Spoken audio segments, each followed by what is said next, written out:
Nau mai haere ki Palmy Dice. Welcome to the mighty Manawatū. We are rolling on with round 14 of the Sal's NBL. We start, as always, with the Rapid League. The Manawatū Jets taking on the Nelson Giants from Whai Palmy Arena in Palmerston North. Hugh Baden here, Charlie Dalton alongside me. And Charlie, Rapid League side, when we get to the Sal's NBL game in an hour's time, geez, there's a lot to play for tonight as we're down to the business end of the season. Absolutely, business end, the favourite time to be watching and definitely the favourite time to be playing basketball. And yes, the Sal's NBL is crucial, but also the Rapid League is just as crucial. And the Auckland Tuatara got a big win over the Nuggets last night to put them 2 ahead and probably 1 game away from clinching the Rapid League title. There they are, 14-3 atop the piece. There's money to be won for your club for one. There's bragging rights to be won, but also the points difference. And every point scored in Rapid League translates to the Sal's NBL ladder, which is crucial for the 2 teams we're going to see tonight. The Nelson Giants currently 6th on the Rapid League standings. The Manawatū Jets 9th. So neither can win it, but the points will translate to the Sal's NBL. That is crucial as they both try and lock in a spot in the playoff, and only one of them can get there. Yeah, absolutely, and I think that's why you're going to see for the full 16 minutes these 2 teams going at it. And even if one team is up by a lot with only 30 seconds to play, the BNZ player timeouts, and they're going to be going right till the final whistle. Mike Fitcher and team on an important road trip, and here is the starting 5 for the Rapid League. Elijah Inwood, Josh Nickel, Rico Baricchio, Zach Rampton and James Matthews. Wearing their light blue uniform. The hint of gold, and for Manawatū in grey, Luca Richards, Boston Caldwell, Ahmed Esahati, Caslo Evans Jr. up against his former team, and Jameer Reed. Dion Collins walking out onto the court, so we might have had a change there. Something not quite right, but Dion, he's confident he's been put into that Rapid League starting 5, so I'm sure that's how this one's going to go as we take a look at the head-to-head.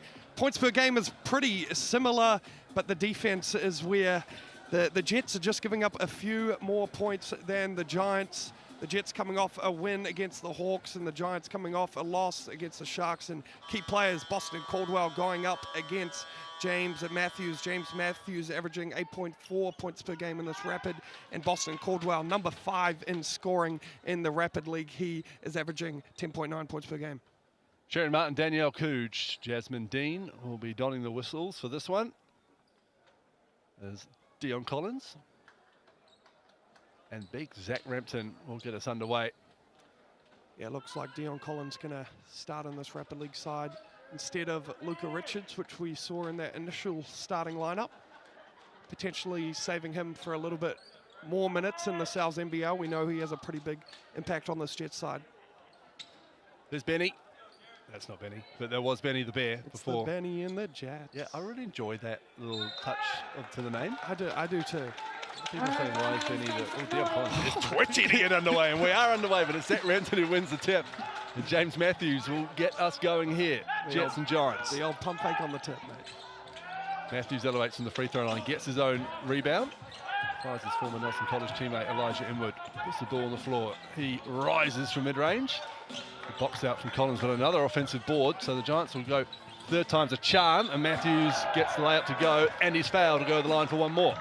What a play from the Giants. They get 3 opportunities at it, crashing the offensive boards, get 2-0 boards, and then James Matthews, the key player to watch, get into the charity stripe here early on and starting the scoring off for your Monday night. A member of that New Zealand under-17 team that made it to the semi-final in the FIBA under-17 World Cup last year.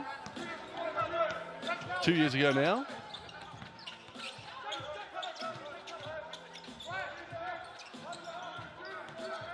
Here's Caslo Evans Jr. He'll know this Giants team very well. Played with them a couple of years ago as Rampton looks to get the block on, but not quite tall enough, which is saying something. Jameer Reed with the finish. Yeah, pretty left-hand lay from Jameer Reed, and we see him get a tip on that deflection, but stays with the Giants.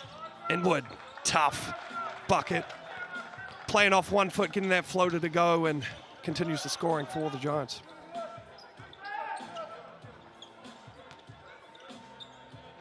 Collins hands it off. Caslow Evans Jr. rises from the elbow. Nichols comes down with the rebound. Solid look, though, for the Jets coming off that on ball. Caslow Evans likes that mid-range, finding his space, just couldn't get the roll. Here's Riccio. Had a game winner a couple of games ago for the Rapid League team. Does that one come off? That'll be discussed between the refs. Oh, we have a foul call, do we? Or you? Holding from Dion Collins. Giants possession. Yeah, Dion Collins couldn't quite believe it. He played the first 7 games with the Tauranga Fire before moving to the Palmy Jets, where he played last year. Matthews round the Rampton screen. 2 feet in the paint. Fires it out to Nickel in the corner. 3-ball. Rebound and the Jets push it the other way at pace. Looking to go all the way, and he does. Ahmed Esahati. Yeah, weaving through traffic, getting the finish with the left hand. Pretty push and transition this Jets team is so good at doing is high flying. Oh my goodness, was that Rico Verricchio getting downhill and getting the touch off the glass. Evans Jr. fouled just over halfway by Inwood. As we always have in the NBL these days, as we see Rico Verricchio, a nice finish there. Fair few sons of out there. Rico's dad Carlo was an NBL champion. Caslow Evans drains that one. His dad, Caslow Evans Sr., was a very good NBL player. Zach Rampton out there, dad Tony, former MVP of the league. Great to see that next generation. Here's Josh Nickel driving, copping the foul. We'll go to the line for one. Shoot 2. Yeah, the Giants right now doing a great job at attacking these long closeouts from the Jets. They have a pretty low pack rotation. Jameer just couldn't quite stay in front of Nickel, and he's going to get a chance at 2 at the charity strike.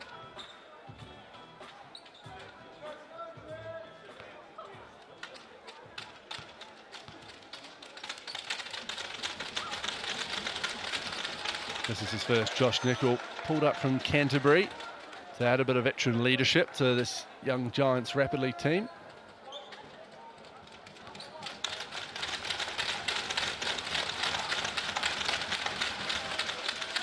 Second one miss. Who's going to come down with that rebound? The Jets are. Austin Caldwell, and here he is on the baseline, pulls up his dribble, drops it back to Reed.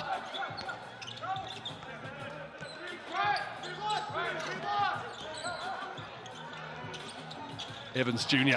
Collins with the O-board. Rampton with the foul. As Collins hits the deck. Dion Collins sticking with the play, getting the O-board, and was almost a block there from Rampton, but a little bit too much body contact. We take a look at this replay.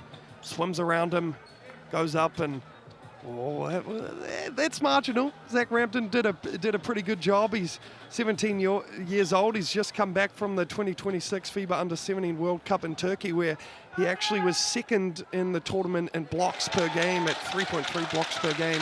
Also averaged 6.1 rebounds and 4.6 points to go along with that. So we see Dion Collins make the first.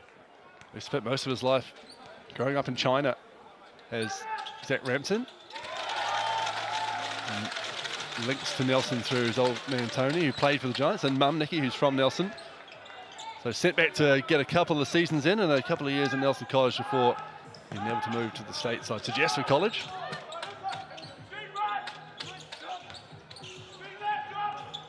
Riccio around the Rampton screen. Burrows into the lane, finishes nicely off the glass. Riccio doing a great job at getting downhill and just elevating. He's not the tallest guy, but elevating and finishing strong into the air as Esahati on the other end does the exact same. Inwood steps into a 3, a little strong, rebounded by Evans. 45 seconds to go in this first quarter, a frenetic first quarter. Good scoring from both teams. Rampton with the rebound this time. Good push from Caslow Evans Jr. That's where he's so dangerous on the open floor, just couldn't get the roll. Good look though, if you're a Jets fan. Matthews probing, he gets downhill, gets into the lane, everything but the finish. He'll go to the line to shoot 2. I think both teams just getting downhill way too easily. Defense just not quite keeping the chest in front. And the Giants once again going back to the line. Amir Reed, the culprit. Got number 2 on him.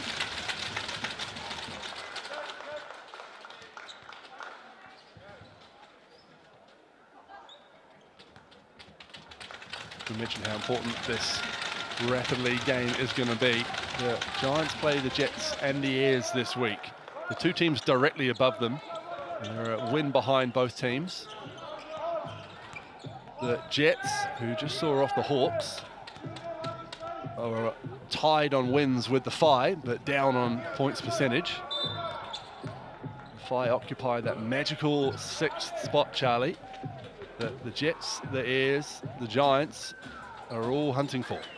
The Bulls as well, let's not forget the Bulls. Yep, the Bulls are right there, and then the Hawks may have just slipped out after that loss to the Jets, but yeah, big game tonight. If the Jets can get this one, that pushes them up to that 6th spot. The Otago Nuggets were along in that race, but have jumped just in front of. Big win that you were there for yesterday against the Tuatara. I was. It was a huge win. Came down to the wire. Tuatara had an opportunity to win, but solid defense with an undermanned side. Craig Moller out for that one. Nuggets man up and get the job done. Matthews sees some space, steps into a 3. Can't get it to go as time expires for the first quarter. Yeah, I think a Jets win tonight won't mathematically eliminate the Giants, but it will all but eliminate the Giants. You know that, kind of like the Hawks. Hawks have got, it's out of their hands. They've got to do a sudden swing. They've got to win both and hope a lot goes their way to sneak into that 6th spot. That'll be where the Giants would be if they lose today to the Jets. Right, it doesn't eliminate them, but it kind of puts things almost not completely in their control. Some things would have to go right. Almost everything would have to go right for them to still make it, as we take a look at that $35 large cup pepperoni pizza. Scan the QR code and get some for your Monday night. Casey Frank teaching me yesterday why they cup the pepperoni. Do you know the answer to that? No, didn't tell me about it, Hugh. Apparently it makes the edges crispy. Oh. Because they're closer to the top of the pizza oven. So they actually like manually curve deliberate cupping of the pepperoni. Because normally you get pepperoni pizza and it's flat, right? Deliberate cupping to make it just a little, the edges crispier. I feel like it can actually make it a little bit more oily as well. Sometimes the oil gets trapped the oil in the sits in there like a little bowl of oil. Yeah, is that a good thing for you? I it's do. a good thing for me too. I just didn't want to say it in case it wasn't for you. Nah, the oil, and then maybe put a little bit of ranch in the middle of it, fold it. Yeah, I'm talking my language. Can we get one into the commentary plaza? I was on the mic of that Nuggets game, and actually it was Ethan Rusbatch recently did a pizza eating competition. Did a 20-inch pizza in 4 minutes and 2 seconds, I believe, which was pretty impressive. So we should compete on a pizza eating contest, I think, after this one, Hugh. Of all the people in the league, that does not surprise me. There was Ethan that did that. Back underway, 2nd quarter. The Jets with a slender 2-point lead. Evans skipping, driving, finishing beautifully. Caslow Evans Jr. Yeah, great move, great take, get into the rim. He's now up to 5 for this evening. He actually averages 11 points per game in this Rapid League. He's only played 1 Rapid League game all season. He's now, with Corey Webster being back and fully healthy, as we see Nickel get that layup to go. But the Webster brothers back and healthy. That puts Caslow Evans Jr. as that 6th man coming off the bench. Inwood gambles on the steal. Reed looks to take advantage. Josh Nickel, good help from the weak side. Out of bounds it goes. Jets possession.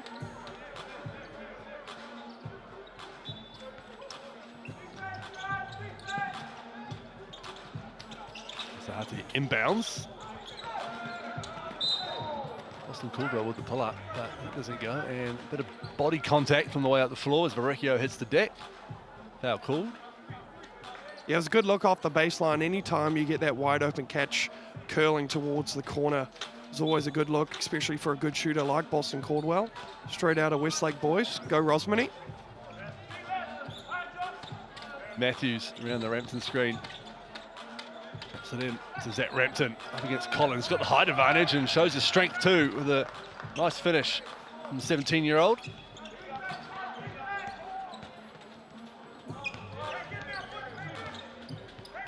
$15 apiece, under 3 minutes to go in the first half of this one.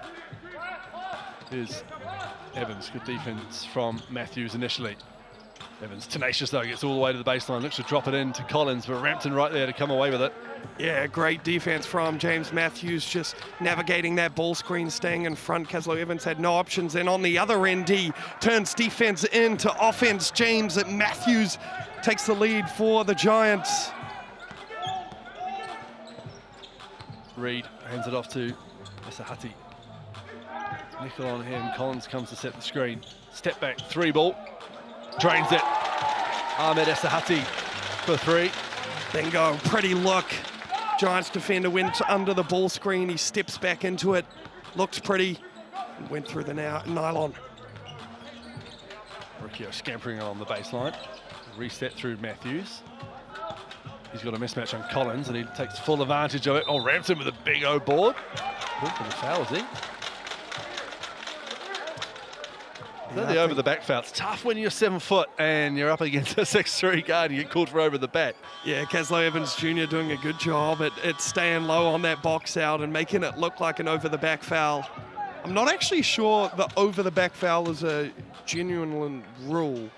I think there's a push in the back, but I'm not sure there's such thing as an over the back. It's just a term that's been coined. Possession there, Esahati. Yeah, Riccio earns it back for the Giants. Maybe a little bit of ball don't lie scenario. Great defense. Matthews almost throws it away. Reed almost with the steal. They recovered. Here's Inwood over to Matthews inside to Rampton. Sets the screen for his point guard. Inwood catch and shoot for 3. Drains it. Elijah Inwood. Yeah, Elijah Inwood, the leading scorer for this Rapid League side at 9.3 points per game, and he shoots the ball at a pretty high clip, 42%. Boston Caldwell tries to respond, but rebound tidied up there from Vericchio. Gets downhill, takes a bit of contact, misses the layup. Big rebound from Esahati.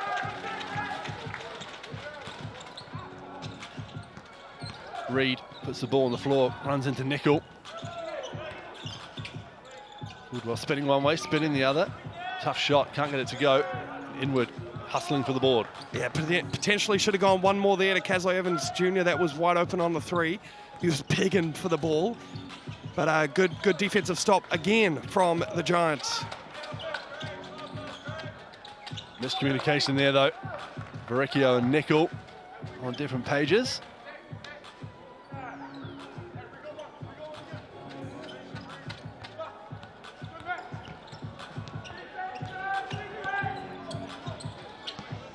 Esahati. Vericchio on him. Vericchio switches on to Reed. Reed striding down the middle, almost with a miracle finish. Earns a foul, go the line. Chance for 2 from the Chemist Warehouse stripe. A chance to tie it up with 13 to go in this first half. Absolutely, just levitating in the air there. Switches hands back to the right, just couldn't get the roll, but draws the foul. Jameer Reed, straight out of Rosmini College. If we take a look at this replay, almost super tough, but like I was saying, played at Rosmini College and then left to go to America, Notre Dame Prep School, to finish out his high school years, and has recently just committed to Harcum College, a JUCO college in America, where he'll start his next endeavors after this Sal's NBL season. There's the BNZ player timeout called by Elijah Inwood with 8 seconds to go in this first half. That's exciting for Jameer. Jeez, it's exciting for all these youngsters to get to go and have that adventure in the States, as obviously you're in the midst of yourself, Charlie. Yeah, no, absolutely. It's such a cool opportunity, and as more and more Kiwis are starting to get more exposure, and I mean, that's because of all the other Kiwis over there that have been doing so well, right? So we start getting more exposure, and everyone's seeing what us Kiwis can do, and now it's super cool that there's more and more opportunities for these youngsters. Well, interestingly, Tony Rampton, one of the first Kiwis, Zach Rampton's dad, as we mentioned, one of the first Kiwis to go over and do that and be a real pioneer of that as time expires in the first half. The Giants with a 1-point lead. There is young Zach. Stab went over to Iowa. Might be 0.1 seconds. Maybe 0.2. I'm not sure how this one's going to go in. Oh, they're going to. I mean, why not take a BNZ player time? You get one per half. Yep. So the Jets will advance. It's going to have to be a tip-in. Who they're throwing it up to? Who's on the court? We got Isaac McCoy and Jameer Reed. It's got to go to one of those two, right? There's definitely not enough time for a shot. There's some sort of back screening action to get somebody for a lob and a tip-in. Jameer Reed's going to inbound it. So I would look for McCoy or Asahati curling to the rim. The Giants are just going to pack the paint and catch and shoot from Asahati. Just to bank it in. I don't think it would have counted either way. 0.2 seconds, not enough time to get it off. I think it's what, 0.6, 0.4? 4, I think. And that's the interesting thing about a player timeout. No coach intervention. So you've got a bunch of youngsters out there who know what to tell them that. But anyway, first half is done, and it is a tight affair here between the Jets and the Giants. 20-19, the visiting Nelson Giants lead. And so we see the Chemist Warehouse tail of the tape. James Matthews and Ahmed Asahati, Caslow Evans leading the way for their teams respectively with 7 points. Yeah, pretty even scoring spread from both sides, especially the Giants. We take a look at that rebounding. It's also pretty spread. James Matthews doing a little bit of everything as well as Vericchio. He's been doing great at crashing the O-boards and getting downhill. On the Jets side, it's Asahati and then Boston Caldwell, Evans Jr., Reed and Collins all with one. The assists, well, there's that name again. We talked about him being a key player this evening, and it's James Matthews with 3 assists. No blocks on the board so far. Rampton almost had one, but got called for a foul, and James Matthews with the steal. So doing a little bit of everything is the Nelson Giants guard, who also has impact in the Sal's NBL League as well.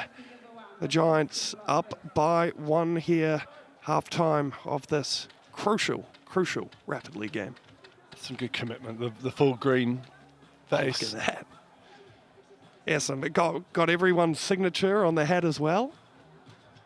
I mean, I'm not sure if you were watching the Giants game against the Sharks the other evening, but there was a big group of lads that all took their shirt off and they had "Go Sharks" painted on it, one letter each of them. It's going to be hard to beat tonight. You've got to respect that in Invercargill as well. Warm inside though. Well, there's Ty Webster. He's going to play a massive part in whatever happens later this evening in the Sal's NBL game. Great to see him back wearing black for the Tall Blacks as well in the recent window. Yeah, absolutely. And he was a bit of a hack, old Ty, during those 2 games. He got in foul trouble and both of them got fouled out in that Philippines game, but was such a crucial part of them getting that double overtime win against Philippines. As we're back underway here, off to the races. Boston Caldwell goes up, tries to get the right-hand finish. Tip, hooray. Jameer Reed with the follow and the 2 points to regain the lead for the Jets early on in the third. Vericchio going the other way, fires it back out to Nickel. A languid looking 3-pointer from the wing. Doesn't go. Collins corrals the board. Well, Reed just tiptoeing to stay in the court there. Here he is again, gets it back from Collins, puts the ball on the floor. Right in there with Zach Rampton looming over him, and he comes down with the rebound. Again, Jameer Reed doing so well at getting really deep in the paint, just needs to be a little bit more patient there, play off 2 and get that finish or get a kick out of one of his shooters. Nickel on the low block. He's going to go to work here on Caslow Evans Jr. Big strong Josh Nickel. Oh, Evans thought he had a clean hand there, but Sharon Martin disagrees. Yeah, great execution of exploiting that mismatch, getting deep in the paint, and then, yeah, Caslow Evans Jr. just with that left hand holding on to Nickel's arm. A lot of lead changes so far in this one. Every made free throw, of course, contributes to the Chemist Warehouse Hoops and Schools program, including that one from Josh Nickel. Let's get the QR code to find out more.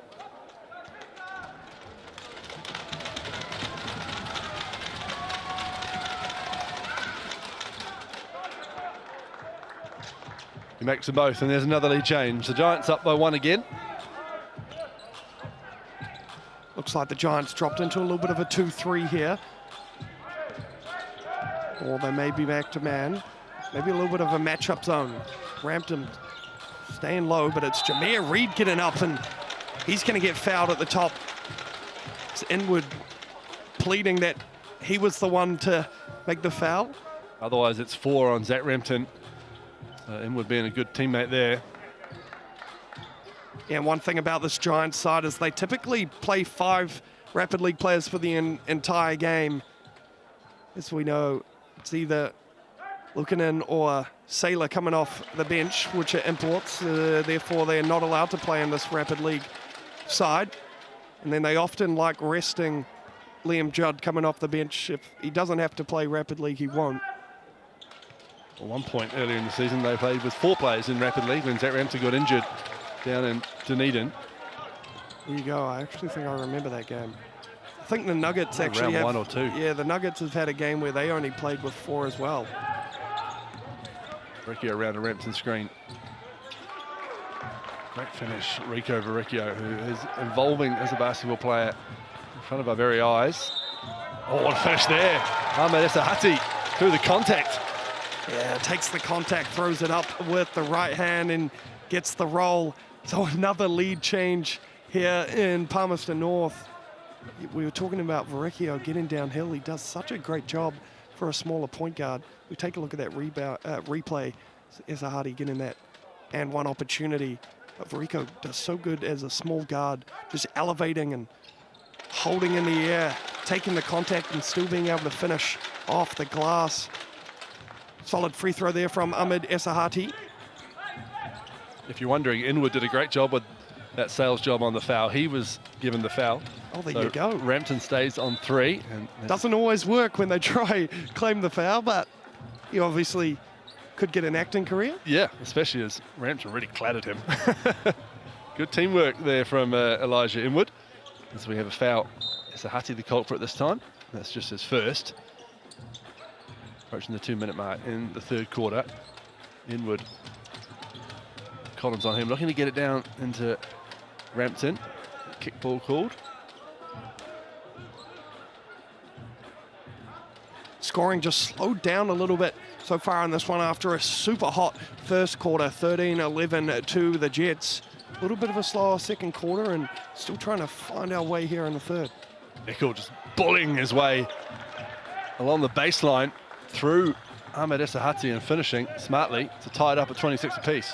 Yeah, Esahati, not a small man to bump off, but Nickel doing well. Lowering the shoulder at the right time as we see Evans Jr. hanging in the air and getting the tough finish to add another 2 to the tally for him.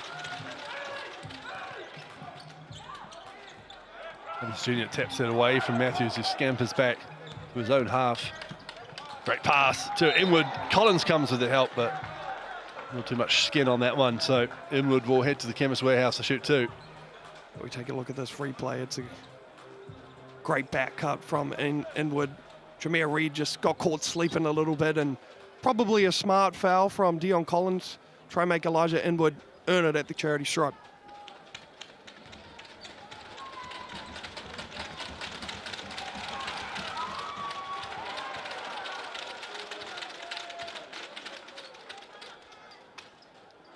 We see Isaac McCoy ready to check back into this one. We see as I mentioned, the Giants playing with a 5-man rotation, the Jets playing with a 6-man rotation.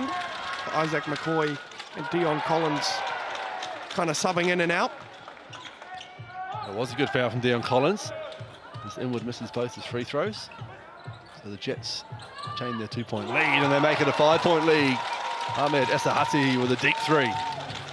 All the way from the car park, Ahmed Esahati showing off the range here early on. Matthews in traffic, can't finish. Jets go the other way. The wind beneath their wings right now. Esahati spinning baseline. Good ball movement. Evans Jr. looking to finish it off with a 3. Verrecchio pets the ball off the floor. Good look though for the Jets. Getting it through hands. Wide open shot for Caslow Evans Jr. Just couldn't get the roll. Now they need to play defense. Verrecchio sees a bit of daylight and scampers into it. And he'll earn a trip to the line. Once again, getting downhill with that right hand where he's so dangerous. Does such a good job at getting that first step and beating the defenders. We take a look at this deep 3, step back, razzle dazzle, nylon from Ahmed Esahati.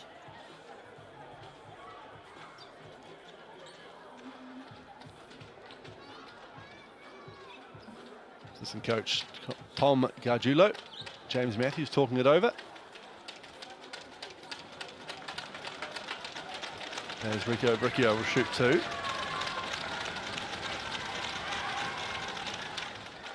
Played most of his basketball at Nayland College before transfer for the last couple of years of school at Nelson College. Part of that team that won the under-18 nationals for Nelson as well. Flourishing this year in the Rapid League. They trail by 3 to the Giants. 20 points, 20 minutes to go in the third quarter.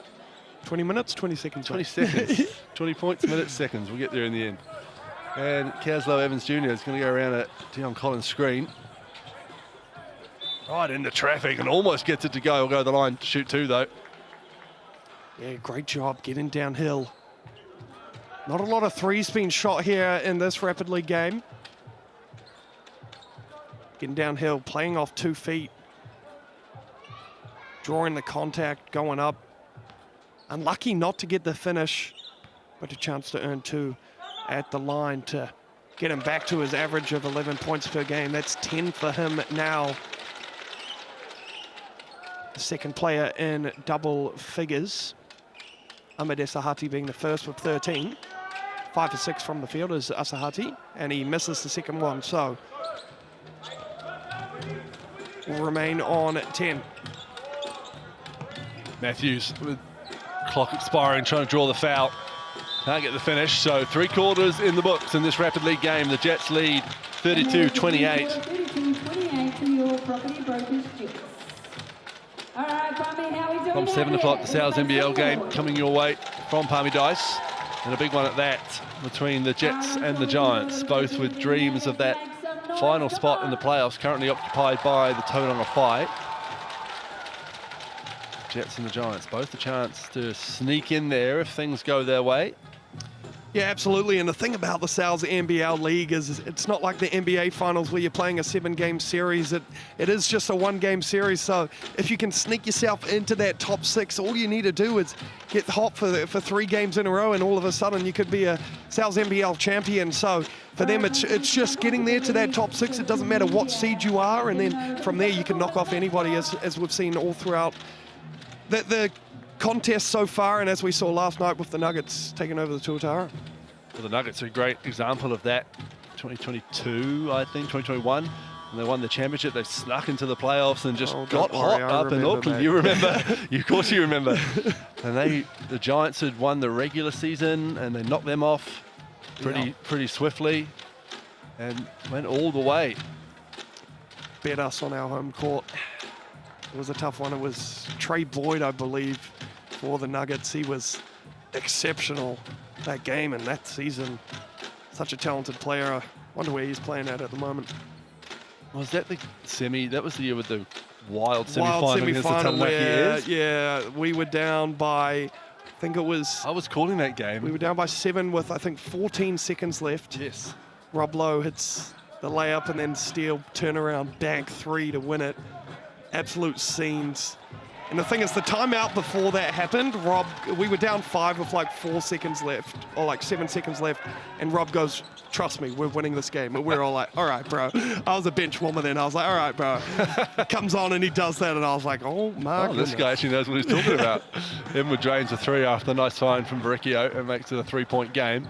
And that was absolute scenes back when the finals were all in one place, as they were for a while in the NBL. Evans Jr. looking to drop it into Collins, tapped out of bounds by Rampton. Yeah, coming off the Giants, hard showing that one. Fakes it to the corner, no look pass to the middle. Just does well recovering, was the Giants defense. Rampton down with the help, and Collins has to swing it over almost to Mike Fitchett, who was ready to catch it. Hands up on the bench. Chair goes flying. He's always ready to catch and shoot, isn't he? Maybe not. One of the great shooters in the history of this league. He'd tell you. No, he wasn't. And I'd like to see Dion Collins just look at the rim first on that roll. I think he had a size advantage to try go up strong, as we see Nickel far away for 3, and that one rattles in and out. So a bit of a seesaw battle still here in Palmy. It is the fourth quarter of this Rapid League as we see Esahati miss that floater. I bet he wish he had that one back. And the Giants trying to tie up this ball game.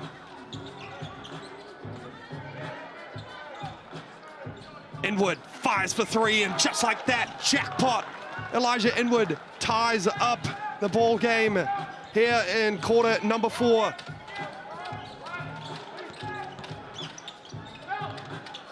Ball movement from the Jets again. Here's Reed. Puts up over an extended Josh Nickel hand, who cops a bit of body on his landing. So Reed has a chance to shoot 3 from the Chemist Warehouse stripe. Yeah, and that's the evolution of basketball right there. The introduction of that landing space foul. Shooters doing a great job of exploiting that as well. Anytime they feel any sort of contact, just making sure they fall over as Jameer Reed. Well, it's a tough call if you're nickel, but a smart play from Jameer Reed, and he'll get 3 shots at the Chemist Warehouse line.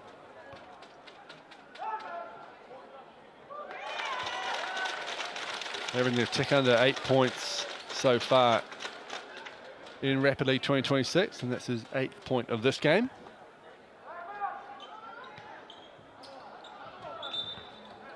Well, the Giants were ready to rebound that second one. Bit of friendly fire there from Inwood on Nickel. I think he might have caught one in the mush on a rebound that wasn't even a rebound, as this is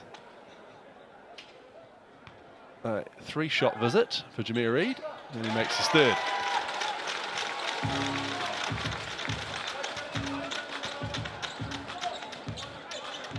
Just over 2 minutes to go, a 2-point game. Really, Charlie, the win-loss of it all going to matter marginally as Rampton leaves that one behind. Caldwell going to Matthews, who defends him brilliantly. But they go again, Evans Jr. with the rebound. Yeah, Caldwell just not quite finding his rhythm here this evening. I tell you has, and that's the person with the ball, Esahati, as well as Caslow Evans Jr. Tough take from Evans Jr. Riccio with the defense. Yeah, solid defensive possession there for the Giants. Much needed as well. Down by 2. Time winding down. Only 1:40 left to play.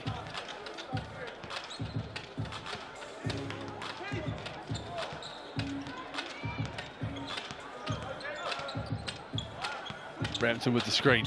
Matthews round it, gets a bit of space between him and Collins, and that's all he needs to finish with his left.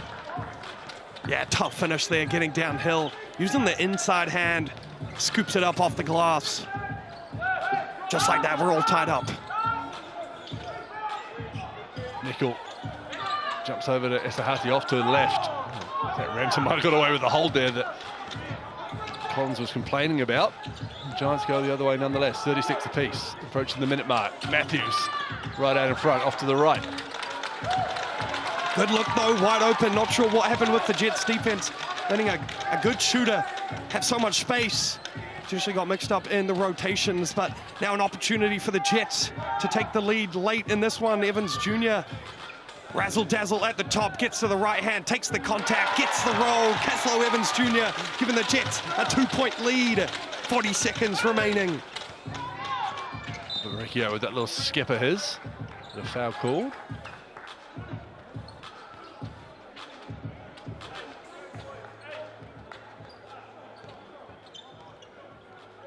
And fouls to give, it looks like, for both sides. I think it's just 1 foul apiece. Both teams with their BNZ player timeout, which we're expecting to see at some point. No doubt. I did do a game recently where Fire just didn't take it and they had a chance to win. Nickel bullying his way again, and this time he'll earn a trip to the line to shoot 2. Yeah, 2 critical free throws, and you talk about sometimes it is the good play to not call it because the defense can't get set. When you do call that BNZ player timeout, it allows the defense to get set. Sometimes you want to push and transition and get a natural one. Here as we see Josh Nickel, 2 big free throws, and first one, nothing but net.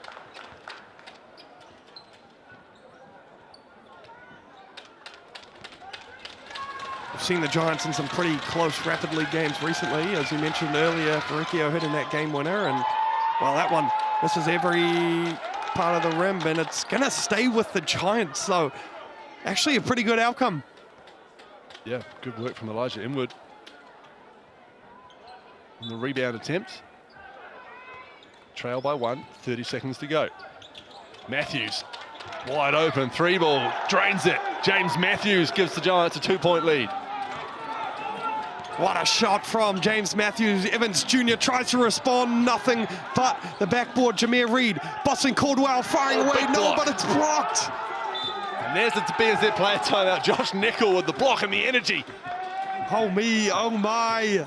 What a turn of events here. Just as all the momentum was with the Jets. A huge offensive rebound to give the Giants another possession, and Matthews, 2 for $1, hits it, puts the Giants up by 2, and a big, big block from Nickel. We take a look at that block, gathers the ball instantly, play a timeout, allows them to reset things. The Jets were rushing on that offense, Charlie. They're 14 seconds still on the shot clock and the game clock to go. What do you make of the really rushed that offense? Yeah, it's a hard one. I think the energy after just giving up a 3 to lose the lead can sometimes cause you to be a little bit flustered and play a bit faster than you want, as we see the ball go in and the Jets are going to have to foul. But yeah, they definitely had much more time than they thought they did. Potentially, maybe they thought they were down 3 instead of just down 2, which would change you wanting to get a quick 2. But yeah, if Nickel didn't block that, it was a pretty solid look for Boston Caldwell. Absolutely. Matthews at the line. Big free throws. That one misses. So the game's still wide open here, Hugh. Critical rebound right now if this one misses. Steadies himself. Exhales. Makes it. 3-point game. And there is the player timeout for the Manawatū Jets, who now get 30 seconds to draw themselves up a chance to tie this game up from beyond the arc. Absolutely, and this is what we talked about, where no coaches can have any sort of say on what play is drawn up. However, I'm sure the sides at practice throughout the week sometimes go through end-of-game plays that they can go to here, so it will be interesting to see who do they go to, and you've got to think they're going for a 3 here rather than a quick 2 within the first 2 seconds. Have a look at potentially Boston Caldwell, Caslow, Evans Jr. getting the ball back. Around the Collins screen. He is going to the hoop. Rampson's there. He's wanting the foul. He doesn't get the bucket. Whose possession is that? I didn't see the referee. Wow. Looks like it might be Manawatū Jets' possession, judging by the crowd's reaction and Elijah Inwood's reaction. 4 seconds on the clock. Wow, so I thought that probably wasn't a play from Caslow Evans Jr. with only 4 seconds and they needed the 3, but opportunity now. Has to be a 3. Evans Jr. fires away, and well, he's going to miss everything, so that will do it. The Nelson Giants get the all-important Rapid League win here in Fly Palmy Arena, 41-38 over the Jets. And well, it was a late charge, a 13-6 quarter for the Nelson Giants, and a big hit from James Matthews to seal the deal. A couple of big moments down the stretch there. The Inwood rebound off the missed free throw. The Matthews 3, the Nickel block.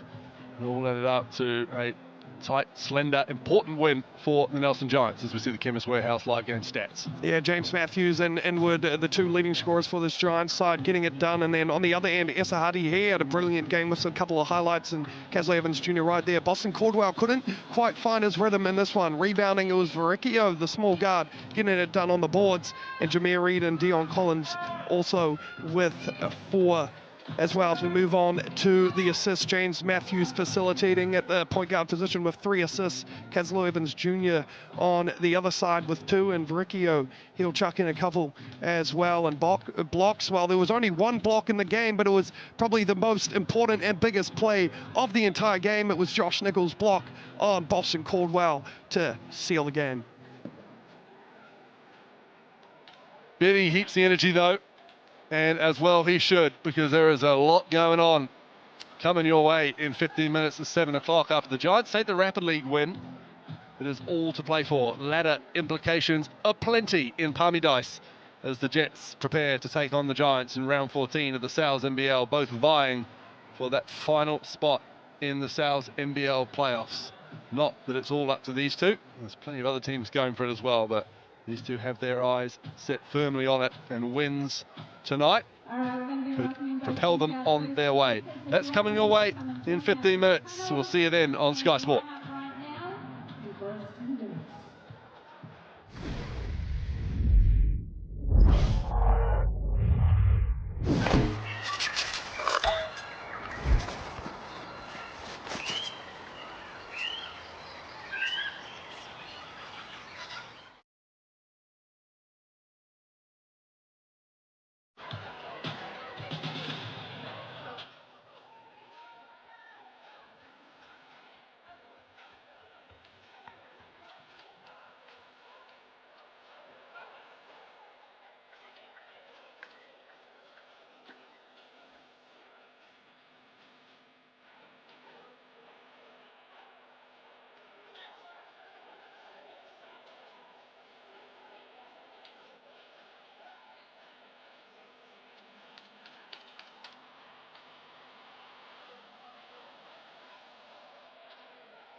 Go, Sydney, go! Terrible. Finish someone. Go again, go! Nice, Benny. Benny was nice and loud. Benny's holding down the ball. Woo! Get it! Benny's got his own partner in the corner.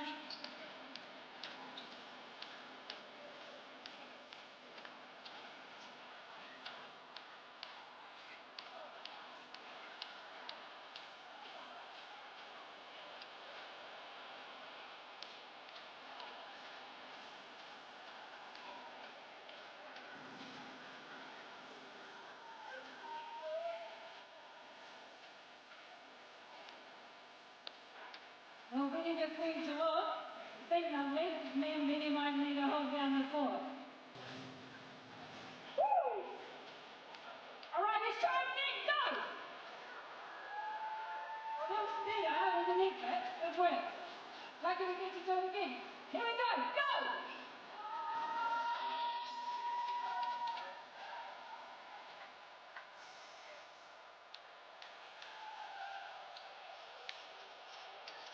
All right, I see action. I see action. I see prop.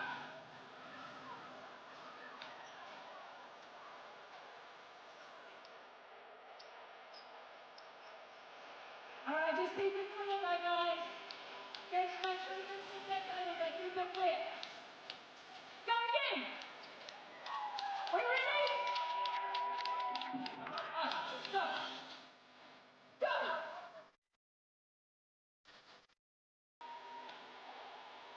Terrible, terrible. Go.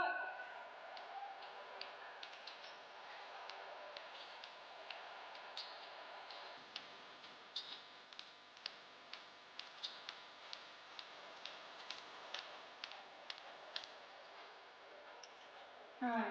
There's a poor effort, but you did well on one of them. Good job. A for effort, A for effort. All right. Are you ready? Lights, please.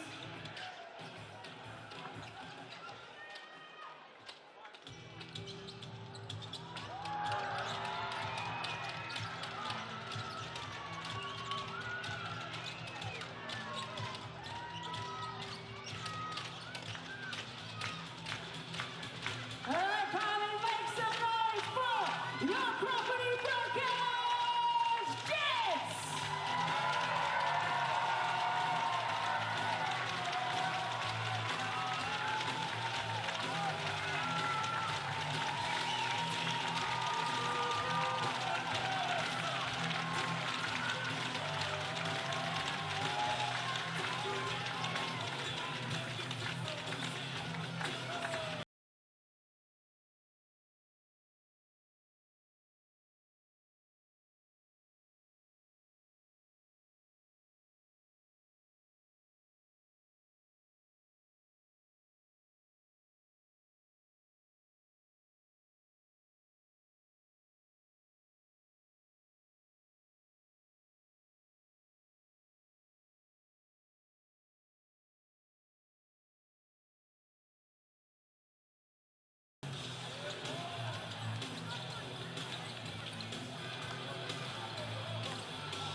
thank the following sponsors. Beechham's Funeral Home, Morike Manawatū, Green Law, Saya Industries, Ovo, Maycroft, Pioneer New World, Rosie O'Grady's, and Capture Sign. Cheers Basketball would like to thank the following sponsors. Vining Group, Steve's Tyre Service, Chapel Architecture, Heatright, T. Robinson, Maxwell Children's, Arosta Coffee, Central Regional Basketball Foundation, Local Cafe, Screen Print Services, Alsco, Freedom Print, P3 Physio, Office Products Depot, and the Lido.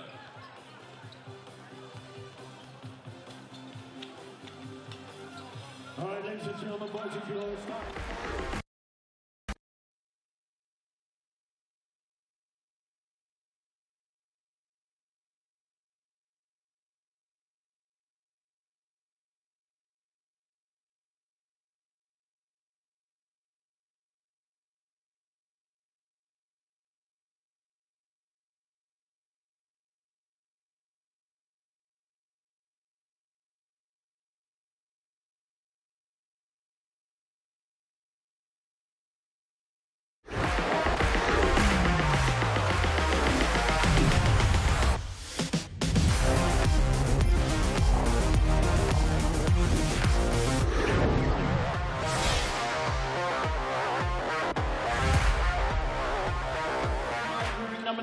Season-defining ramifications here in Palmerston North. Welcome in to Fly Palmy Arena in the mighty Manawatū for Sales NBL round 14 action between the Manawatū Jets and the Nelson Giants.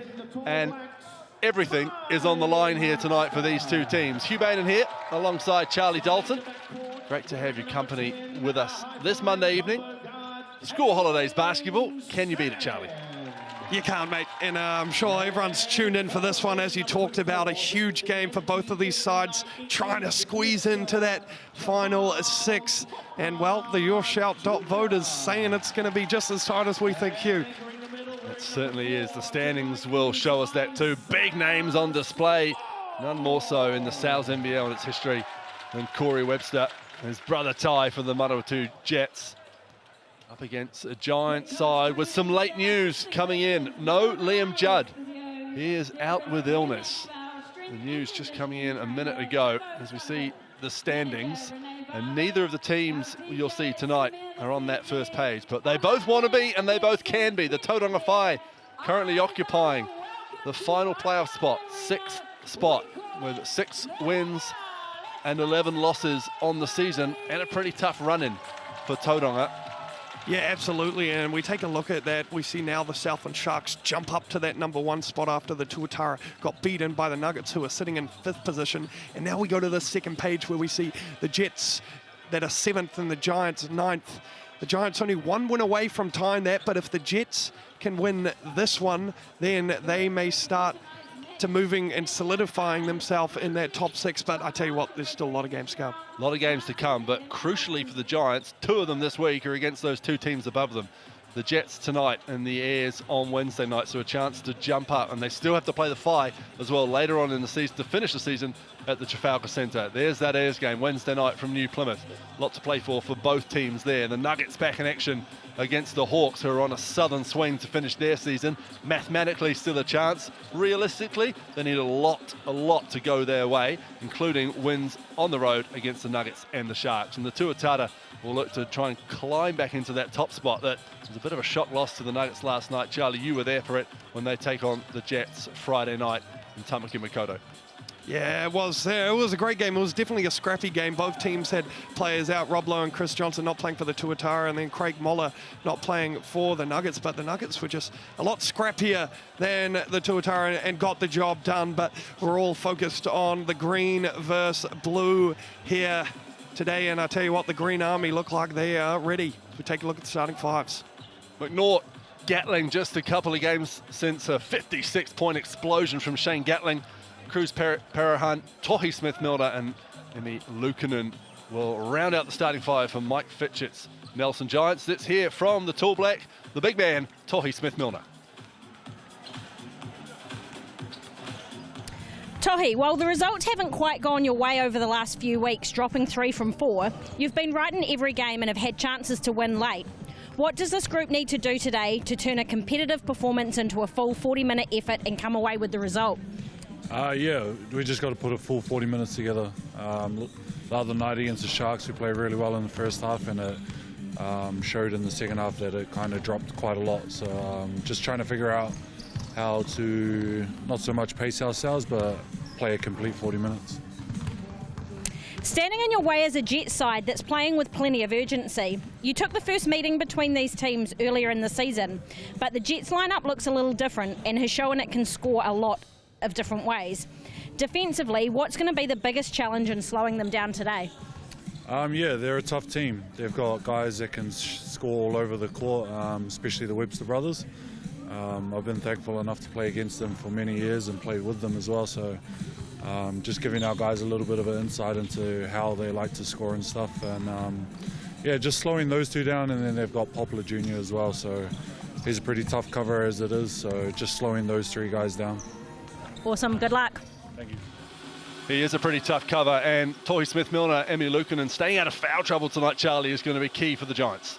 Yeah, absolutely. Both of them so critical, especially there where they're going to have to guard, as they did touch on Jamal Poplar Jr., who's been playing absolutely incredible. So he's going to be a tough cover, and they're going to need to be on the court if they want to stop him.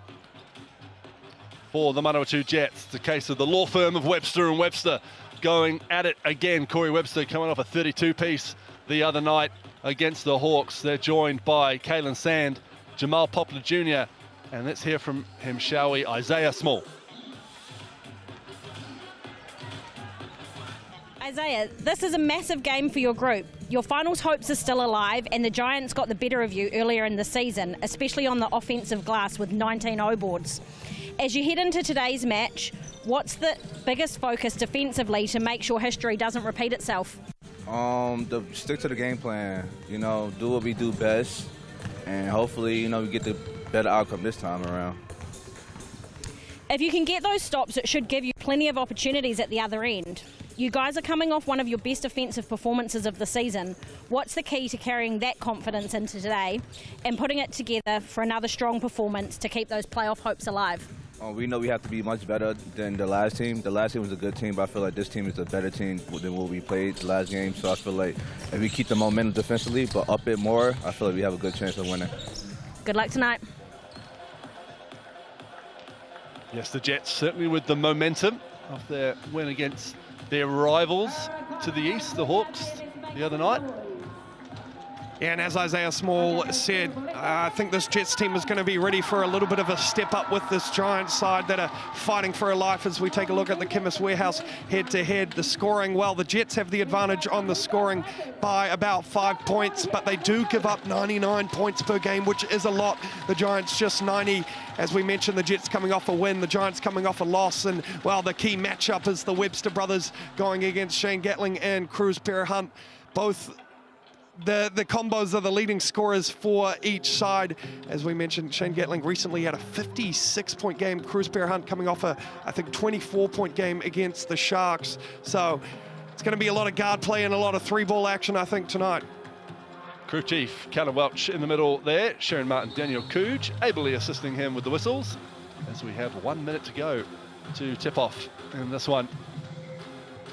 Yeah, last time that these two teams met was on June 17th, and that went the way of the Giants. However, the Jets didn't have Corey in that game. Gatling had 30, Tohi had 24, 13 and 7, and Cruz had 19. So the people we're talking about showed up then, and they're going to have to show up again tonight. On the Jets side, Ty had 25, Poplar Jr. had 26, 19 with 8 O-boards. We saw the Rapid League teams talk about a sweaty ball out there. A sweaty head on Mike Fitchett already in this one, so a bit of humidity in Palmy Dice for this one, it looks like, and the Jets with a 55% chance to win this one according to your shout.vote.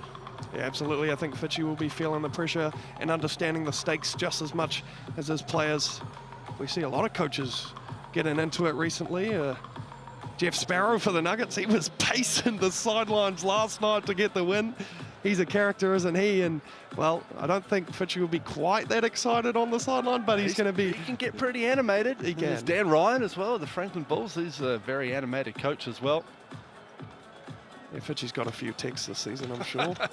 He gets more angry than the Jeff Sparrow animated. Yeah, Jeff Sparrow's playing every defensive set out there. Oh, the head on is the bobbing sideline. and weaving and moving as his He's players in does. the Mikabakona position with the tight hamstrings. The doctor of defense, he calls himself, Yeah. self-proclaimed. There are the Webster boys and the Webster dad, of course, the head coach, Tony Webster. So it's a family affair in Manawatū. Absolutely, and then they've got little cuz, Jameer Reed, also on the bench now. Pretty cool to be able to all play together, especially as some are heading towards the end of their careers, and then Jameer just beginning his career. The Giants in their white strip, the Jets in their green and blue. The ball has been delivered, and we are ready to go. Round 14 action. Ladder implications ahoy in this one.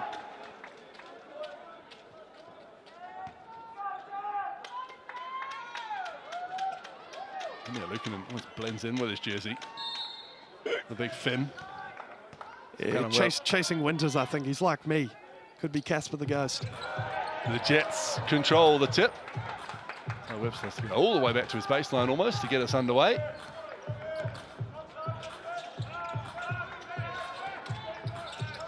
And we are underway. Here is Webster stepping into a three. Hand from Alex McNaught. And the rebound from Emi Lukanen. Yeah, just, almost a heat check without even being hot, so that's how they're going to play. I mean, as we know, the Webster brothers, they love to get shots up, and a lot of them go in, but to tell you who likes to get shots up, that's Gatling, as Tohi Smith. Milner fires away, bingo, to get the scoring underway here in Manawatū. Deep three from Big Tohi. He mentioned in his interview, he's played a lot of basketball with and against Ty and Corey Webster, and a lot of that in black singlets as well.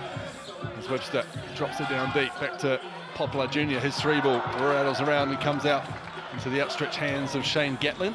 Solid look though from the Jets, getting the ball through hands, finds Poplar Jr. wide open at the top, just couldn't get it to go. Bruce Parrott Hunt had a little look from three and said drives, Webster on his back, and he finishes nicely with the left-handed finger roll. Yeah, really patient, gets Corey on his back. Finishes strong with the left hand and starts the scoring for him. He could be in for a big one. Webster drops it in. Poplar Jr. trying to get the steal down low, but strong finish from Poplar. Yeah, it looks like the Giants are going to hard show as we see Cruz Parrott Hunt line up a three. Yahtzee! The Giants have come in and they are hot, Hugh. Well, they had a hot start down at the Shark Tank at the weekend before the Sharks clawed their way back into that one. It'll be forefront of Mike Fitchett's mind, not to get too excited too early. We can, though.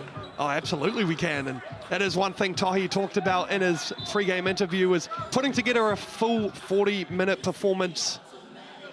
They're 2 minutes, and I'll tell you what, they've done what they need to in the first two. We've seen some early leads erased, though, haven't we? None more so than this the other week when the Fi started with an 11-0 lead. Lost that one by 50. You don't often see that. No, you don't, and you said that pretty calmly, but yeah, that one got a little bit out of hand. Although the Five were missing their three main scorers who were off doing Tall Black's duties. So and their import point guard who was out injured. They were missing 70 points out there, so there were some reasons for it. There's Tony Webster. Great player in his own time in this league. Parrott Hunt can't get that one to go. There's Emi Lukanen, though, sticking with it and coming away with 2 points. Yeah, a little bit of hot potato with the rim right there from Emi Lukanen, but he finally gets it to go and extends the lead by 8 here for the Giants. Webster off the screen, slings it back over. Yeah, smart play from the Manawatū Jets. Poplar Jr. with the finish. Lukanen takes a trip. Cruz Parrott Hunt, Cowabunga! Cruz Parrott Hunt is here and firing. And a timeout from Tony Webster and the Manawatū Jets. The Giants catch fire early in Palmidai, certainly 13-4 after just 2.5 minutes. Yeah, And I mean, you can't really ask for a better start. Just pushing in transition and capitalizing on the mistakes, but also super aggressive defense so far. I mean, 13 points and not even 2 minutes 30 of this one. I talked about it in the Rapid League. I said if the game is in the 80s, I think the Giants have the upper advantage. If the game gets to the 90s, I think that's where the Jets start to dominate. But looks like the Giants, they want to be the scorers here this evening.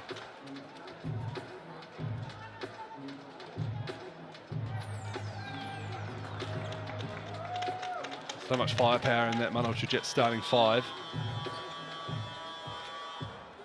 Even away from the Websters and what they can do. Poplat Jr. averaging over 20 points a game. Explosive Kalen Sand up around 18 points a game. Small, 15 points a game. So there's weapons everywhere, really. Yeah, absolutely. And this Jets side, they're a lot more comfortable when they are at home. In the last 2 games that they've won at home, they averaged 97 points per game. So look for them to heat up here as the game continues. Back underway after the timeout. Ty Webster calling the shots from the point guard position. Looking to get the ball into the hands of Corey. Long 2 for Corey Webster. That one comes off the front iron. Yeah, not a bad look for Corey, though. The Jets really looking to get the ball in his hands and get him a touch early on. Speaking of someone who can catch fire, Shane Gatling. Fall away, doesn't drop. Yeah, he's coming off a light 20-point game against the Sharks, which for some say he was a bit quiet, but I mean 20 points is more than most people's career high. And it's off the back of a 56-pointer though. Here's Luukkonen off the Para Hunt pass. Foul called on the floor. Yeah, great job hitting on that screen, holding Corey and then getting the advantage. Corey had no other option but to pull him from behind, and he'll pick up his first foul of this evening.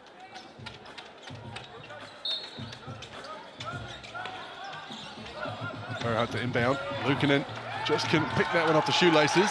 Ty Webster comes the other way. Sand to his left. That's who he finds, and there's that explosiveness. Two-handed jam from Kalen Sand. Boom shakalaka early on here in this one. Nice bounce pass from Ty Webster, and, well, hands it to one of the most athletic guys in this league. He is bouncy. Luukkonen sets the screen for Gatling. Sends it over to Para Hunt. Only hit 1-3. 2, I should say, actually, as that pass just gets away from him. Yeah, another stop. Hunt just picking up the dribble a little bit too early. Tries to dump it off, but defense does well to recover. Corey Webster asking for a foul. Doesn't get one. Has a chat to the ref as he walks away. Callum Welch would have had a lot from Corey Webster over his career. That one goes out of bounds off Luukkonen. We take a look at this replay of this Caden Sand dunk. Getting up. It's pretty light for Caden Sand. He's just easy with it though, isn't he? Effortless. If only weird bounce like that here. Tell me about it. Poplar Jr. little hesitation into a 3, doesn't go. Para Hunt pulls in the rebound. 13-6, early lead to the Giants. Here's McNaught. Steps around Corey Webster, cops a lot of contact. Wow, and I thought Naughty potentially should have just gone up for a layup there. Tries to Euro step. Poplar Jr. doesn't move. We take a look at this replay. Great rip baseline. Euro's right into him, and unfortunately Poplar Jr. is going to be called for a blocking foul. Naughty does such a great job of leading the side and being a facilitator, but also like to see him a little bit more aggressive on the scoring side of things. He didn't score in his last outing against the Sharks. We're looking for him to find some sort of rhythm here in this one. Gatling touches it under his arm, hangs in the air, mid-range, wanted a call that didn't come. Sand comes away with it, and there is a call. Alex McNaught. And I don't think he's happy about the call, but no one's ever happy when you get called for a foul. But a solid defense possession for the Jets. The Giants just going a little bit of isolation ball, forcing a couple shots up. Matthews into the game, replacing McNaught, heads to the bench with his first foul. Well, block there from Saylor. Almost nonchalantly just leaves his hand up there and Webster finds it. Meanwhile, Hunt at the other end goes at Corey Webster and finishes smartly. Yeah, continues his hot hand. Saylor was trailing as we see Small line up a three. Bingo. First three for the Jets. Midway point of this first quarter. Hunt curls, looking to find Smith Milner. Out of bounds it goes, but it will be Giants' possession. Referees saying it came off Ty Webster. And the Green Army have something to say about it. Just a couple boos going around the arena. Wouldn't be a sporting event in Manawatū without them. Gatling off the inbound. Rangy step to his right, Saylor. Nice find. A good seal there and a good finish. Yeah, doing a great job sitting at that dunker spot, and a beautiful find from Gatling. Saylor finishes it with ease. Corey Webster, multiple championship winner in the South's NBL. Slings it over to younger brother Ty.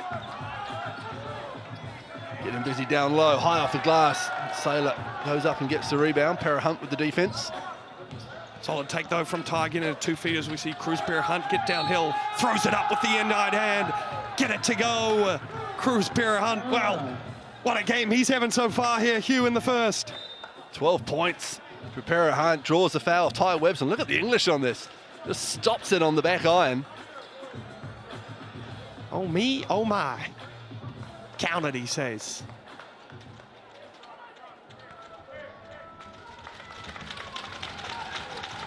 Cruz Hunt also out of Ros Mini College. A couple of Rosa boys in this Nelson Giants side, Tohi as well. We see some Nelson Giants fans that have made the trip here to Palmy. Coach's daughters, I believe. There you go. Grandparents living in the Manawatū. Great way to combine a school holiday trip to the grandparents so you go and see Dad's team play. Yeah, that's quality, that's quality. Elijah Inwood comes into the game for the first time. And Charlie, we might see a fair bit of him with no Liam Judd. He's going to have to provide that length on the wing. Yeah, absolutely, and I definitely think he's up to the task as we see Small get downhill and throws it down. Shabang from Isaiah Small. Wasn't very small at all, Hugh. Not a lot of nominative determinism there with him as Luukkonen fires up a three from in front of his own bench. Matthews with the hustle, slaps it back to Hunt. Again, James Matthews, smallest guy on the court, 2 offensive boards. He might get his reward with a three, leaves it a little bit short. Oh, and it's going to stay with the Giants. It's the young fellas. It's the impact off the bench from Elijah Inwood and James Matthews constantly crashing the boards as we see that replay. Isaiah Small split in the gap and throwing it down, but it's the O boards right now for the Giants, giving them extra possessions. And it's the Rapid League boys getting it done. Saylor. Matthews, quick first step, shrugs off Webster. Sand shuts down Hunt pretty quickly. Luukkonen off balance. And eventually Corey Webster and the Manawatū Jets do come away with the ball. Yeah, finally get a stop. After pretty much 4 possessions of stops, they finally get a chance to score themselves. Skip pass, back to the top, Small fires away. Yaxi from the top of the key. Great ball movement from the Jets, Hugh. 2 3-pointers now from Isaiah Small. The Jets starting to find their fuel.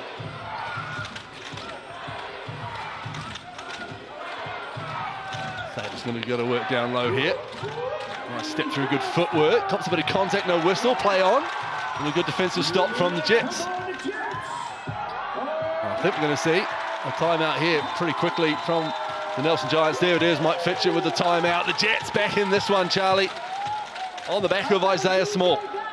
Yeah, it was the Giants that came out firing. The Jets respond really well. It was only a matter of time before they got their eye in. And it's through the hands of Isaiah Small right now. Strong, and he lets James Matthews know about it afterwards.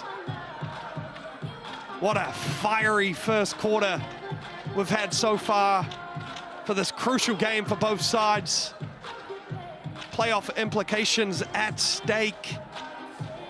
4-point lead still, though, for the Giants after Cruz-Bear Hunt going absolutely wild. He's got 13 points. He's 5 for 7 from the field, 2 for 3 from 3. Throw in a couple rebounds as well. But Isaiah Small, he's already up to double figures with 10 as we take a look at this replay. The skip pass to the top, but a ball.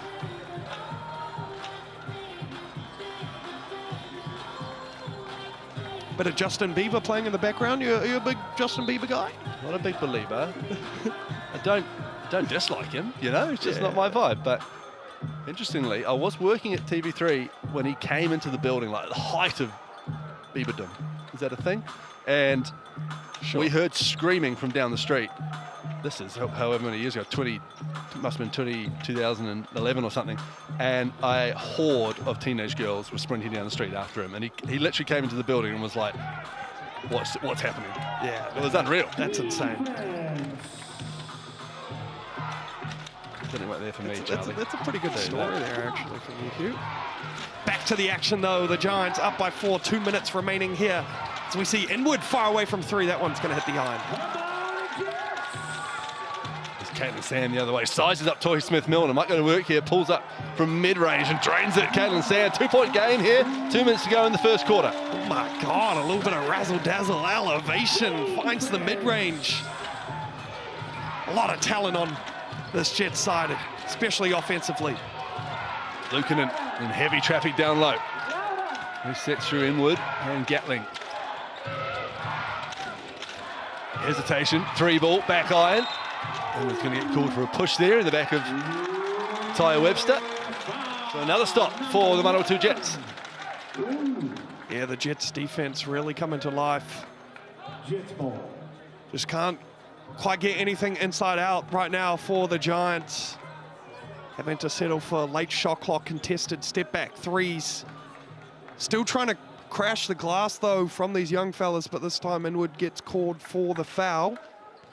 So just like that, the Jets have a chance to tie or take the lead with this possession, and it goes straight to Small. He's going to get a midi, and it's no good. Another good look, but an offensive rebound this time. Decides to settle down.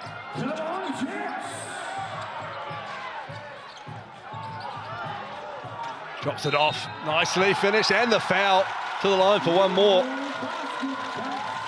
Isaiah Small putting the Jets on his back.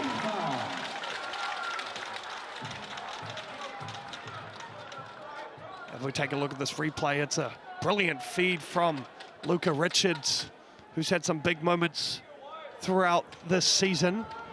Finds the cutting Isaiah Small, who's from Maryland. He averages about 16 points per game, 9 rebounds, 3 assists, at about 56% from the floor. Gatling tries to get his first basket of the game and count it. And the first Giants basket for exactly 3 minutes and halts the 11-0 run from the Manawatū Jets. You know, we've seen that a little bit from the Giants this season, Charlie. They have big scoring runs and then they go quiet. I saw it with the Southland Sharks game at the weekend. They had a big lead and that was quickly gobbled up by the Sharks. Yeah, I think they can get really hot sometimes, and then they just fall in love with shooting some quick ones and some tough ones, which we know they're capable of doing, but for a full 40 minutes can get hard. They regain the lead though by 3. Webster, Corey, that is, looking to get to his spot. There it is, mid-range jumper, Corey Webster for 2. Seen that 100,000 times in the Sal's NBL over the years. Yeah, vintage Corey Webster just gets to his spot and there's absolutely no blocking it. Gatling has to fire out from the low block to Toy Smith-Milner. Elijah Inwood scampers back to grab that long rebound. Gatling throwing head left, right and centre. Eventually gets a call from Sharon Martin. Yeah, Gatling everywhere right now, showing his presence on the offensive end. The Jets fans don't like that call once again, but a nice ball fake to the roller, hangs in the air, takes the contact. Couldn't get the finish, but a chance to extend the lead for the Giants.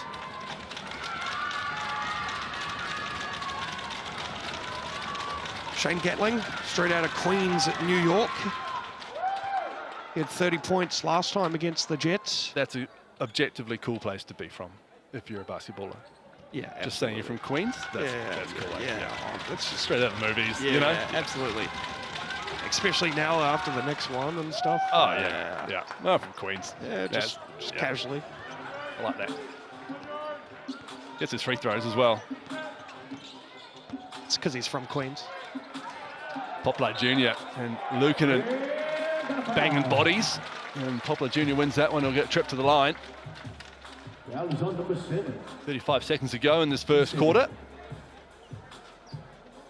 Poplar Jr. heading to the line. He's third in the league in rebounding at 10.5 rebounds a game. Along with that, just a chill 21.5 points per game. A dominant force in this league.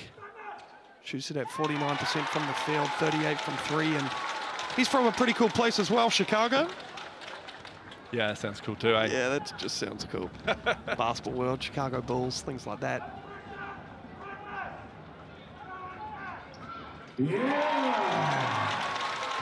Makes it a 1 point game with 35 seconds to go in the first quarter.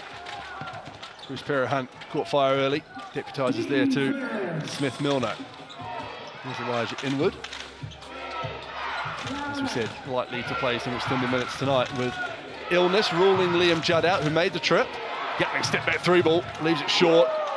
Richards comes down with the board. He's under duress, but manages to find Corey Webster. And 10 seconds to go. The Jets will hold for the last shot of this one. Poplar Jr., no, they won't. Just Shane Gatling just rips it away. Fast break into Lukanen. Will he get the tip in time? He does. And what a finish from the Finn to end the first quarter. Cruz Hunt lobs it up. Good recognition of the time. Enough time for a little tip hooray to extend the lead for 3 here. What a first quarter though. High scoring affair so far here in Palmerston North. 27-24, the Giants lead the Jets. Second quarter coming away after the break on Sky Sport. 3, 2, 1, way to go!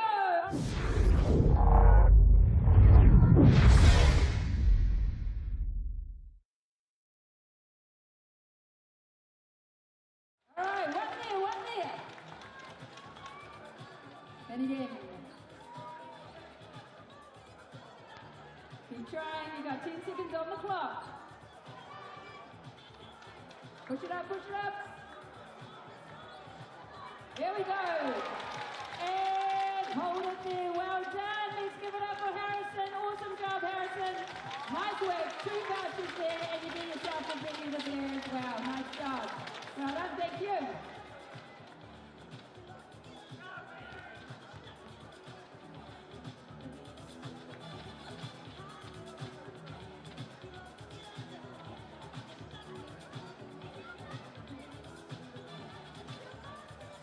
Would like to thank the following sponsors: Mouthwater Coffee, Booths Logistics, Print HQ, Nature Space Early Learning Centre, A Slice of Heaven, Thrive Financials, Flat Hills, Cloud9, LPW Law, The Bed Bath, and JC Podiatry. Jets Basketball would like to thank the following sponsors: Property Brokers, Manawatū Toyota, Media Works, Cook Street Pharmacy, Courtesy Ford, Palmerston North City Council, Palmy Venues and Events, Absolute Catering, and ITL. Second quarter about to get underway here in Palmy Dice, and we have got a doozy on our hands. Buckets are out. And you're just sitting at home watching, like I'm sure the F&T crew are down in Nelson, one of the big Giants fan clubs. You can get yourself a large cup pepperoni pizza for just 35 of the Kings. Sales Cup 26 is your online code, or scan the QR code on screen. Sit back and enjoy some basketball on a Monday night in the school holidays. McNaught stepping around Corey Rose, a good defense from the Jets veteran, and it's younger brother Ty who comes away with the rebound. Yeah, solid defensive possession there from the Jets. Small! Boom! Shakalaka! The roll, and I tell you what, he is feeling it tonight. 14 points for Isaiah Small, 6 from 7 from the field. You don't miss those ones. Gatling fires it over to Smith Milner. Sailor sets the screen, Gatlin skips through it, drops it off to Sailor and uses the board smartly there. And that's about the biggest, widest finish we've seen so far in this game. And here is the other end, almost getting the block, but Poplar Jr. with the layup. Back and forth right now, trading blows. Both of these sides getting out in transition. Cruz Bear Hunt tries to throw one back, but no, it's tipped out of his hands. Poplar Jr. getting downhill, and potentially Sailor got away with a foul there, but it's going to stay with the Jets either way. Well, nonchalant bit of defending, but it comes out of bounds and will be Jets' possession.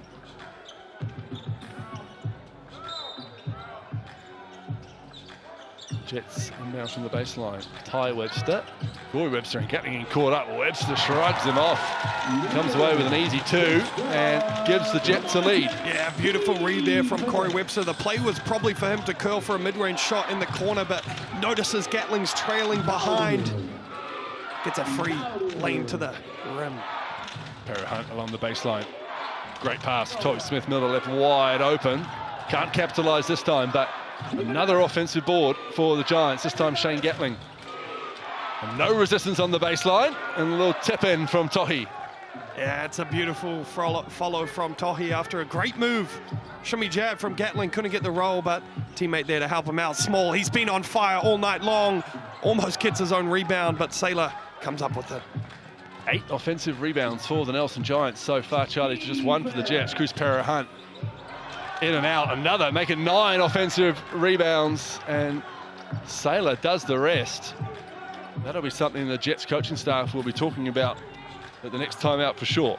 Absolutely, and this is giving up 9 offensive rebounds to a team that not necessarily gives up, like chases a lot of offensive rebounds, so maybe something the Giants have talked about, focus on this one. In and out from Webster. Gatling inside to Sailor, wrapped up by Kalen Sand. And the Giants just putting potentially a little more structure into their game after the timeout and seeing some reward from it.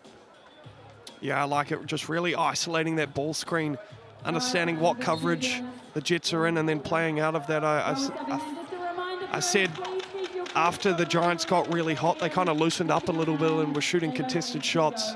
Good to see them out of the quarter break executing.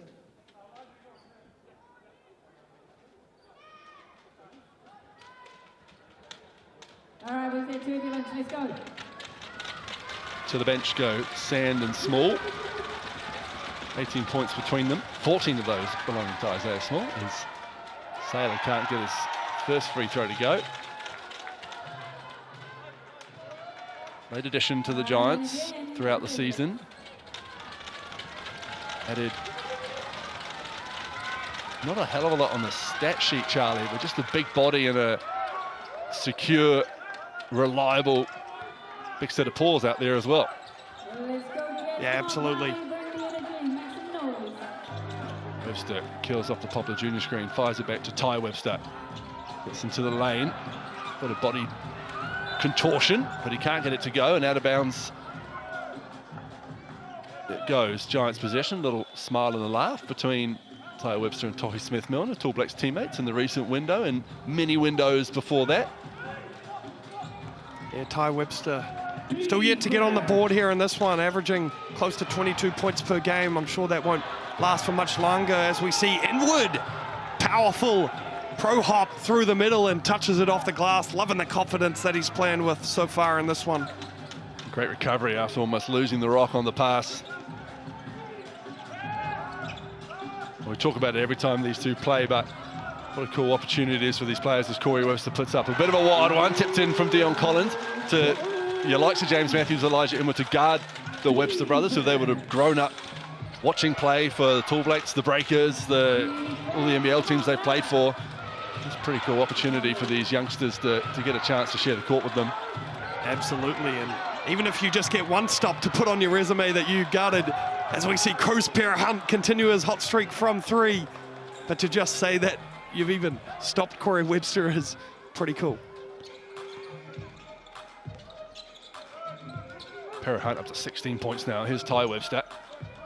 Swings it back to Caslow Evans Jr. 2 feet in the paint, rises up.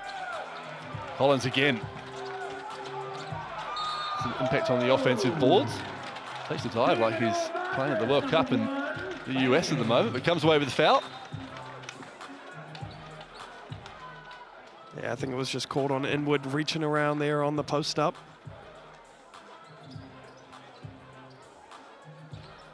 Understood that he was a bit undersized and tries to use the feet and the hands.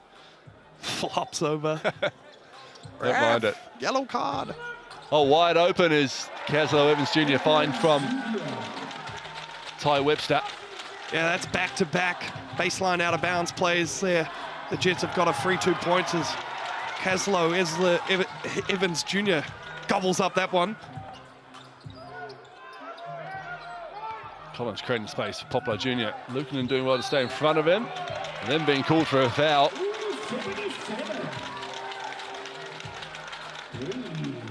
Second foul on Nemi Lukanen,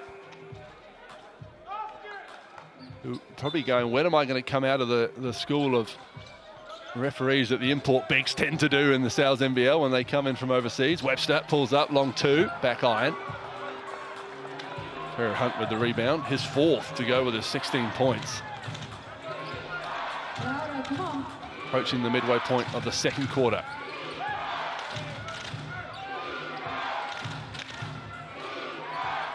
Gatling wants the screen, gets it from Lukanen, sees a bit of space, drops it off to Saylor, but a little too much hot mustard on that hot dog, and Webster comes away with it. Yeah, good drive though from Gatling, and it was the right look, just not the right execution. We see foul called on, who's this going to be on? It's going to be called on Shane Gatling. Called for a push on that screen of Deon Collins. Making an argument that the screen was moving, but Callum Welch not having a bar of it. 5 minutes to go in the second quarter and a 5-point game. James Matthews out there now, and here he is guarding Corey Webster. Lukanen with the hard show. Matthews does well to get back and get a contested hand up there. But Ty Webster comes down with the long offensive board. Spins round Gatling with ease. Yeah, Ty Webster loves playing in the post-up when he has other guards guarding him. Spins off, gets the finish. Gatling on their other end can't get the finish, but it's Saylor navigating the choppy seas and gets it off the glass to go. Well, potentially got away with a bit of an elbow there, Hugh. I felt that from here. Caslow Evans Jr. and the Manawatū fans giving it. Big body contact there as Corey Webster looks to calm things down. Can't get that one to go, and players hit the deck. Collins and Saylor. They're getting a little bit tangled up as we see this rebound from Saylor, and it actually wasn't as bad looking at that replay. It wasn't an elbow, was it? It was the back. Yeah, and I think he is a big body.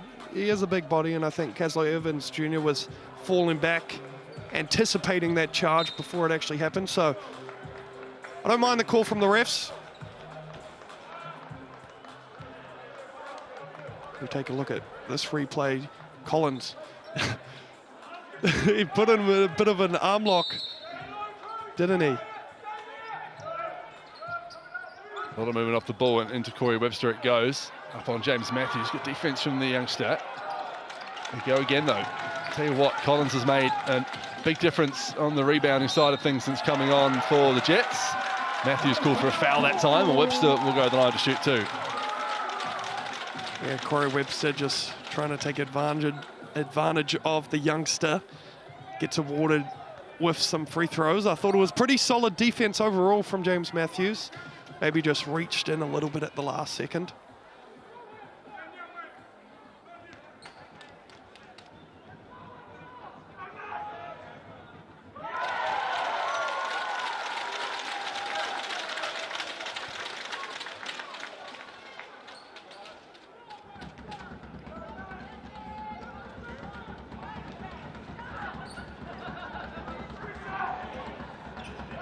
Takes them both, does Corey Webster. And a timeout called by Mike Fitchard and the Nelson Giants. They have a 3-point lead. All right, we have another DJ Gardner Holmes basketball to give. Yeah, another solid back and forth quarter. The Giants slimly ahead in this quarter, 14-12. If you're Tony Webster and the Manawatū Jets, you'll be going, if we can just clean up that rebound count, we're only down by 3, but down by 10 on the rebounds. And so many of them on the offensive side, 12 they've given up offensively. That seems like a pretty easy effort-based fix, Charlie. Yeah, absolutely. And I mean, you mentioned it right there, 10 points on the rebounding battle, and all of it is giving up those offensive rebounds. They're doing a pretty good job at staying in front, and it's now the guards cracking down on these bigs after their big man contest, tidying up those loose ball ones, and then they can get out and run and do what they're good at in transition.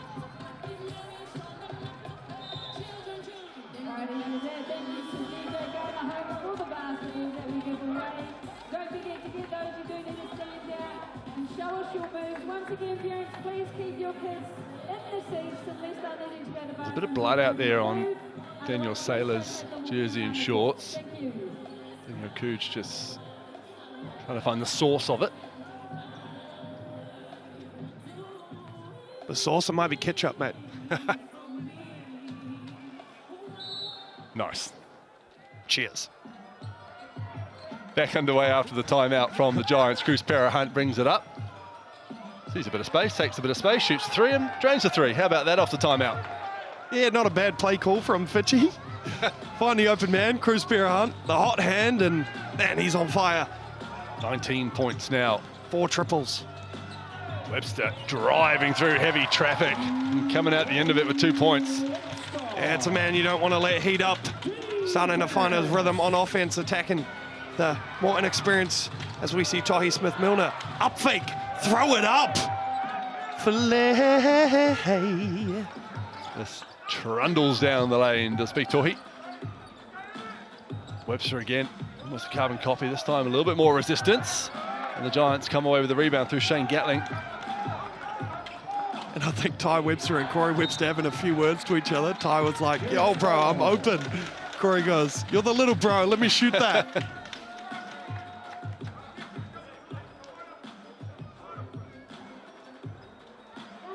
Can sometimes be the challenge when you have such elite scorers on the same team, just finding the balance of when to pick your poison.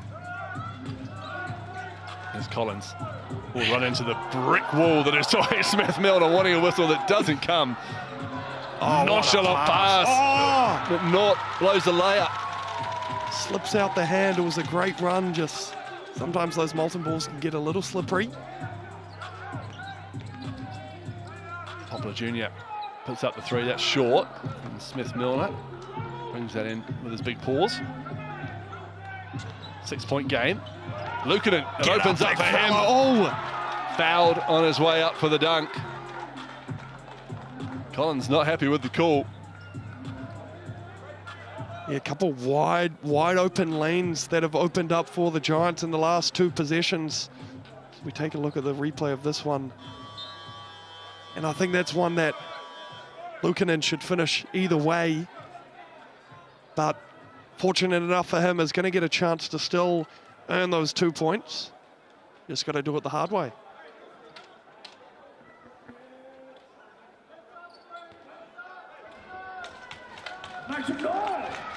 Luukkonen shooting at about 62% from the free throw line this season, makes the first. Corey Webster's going to check out and give himself, I'm sure, a short break.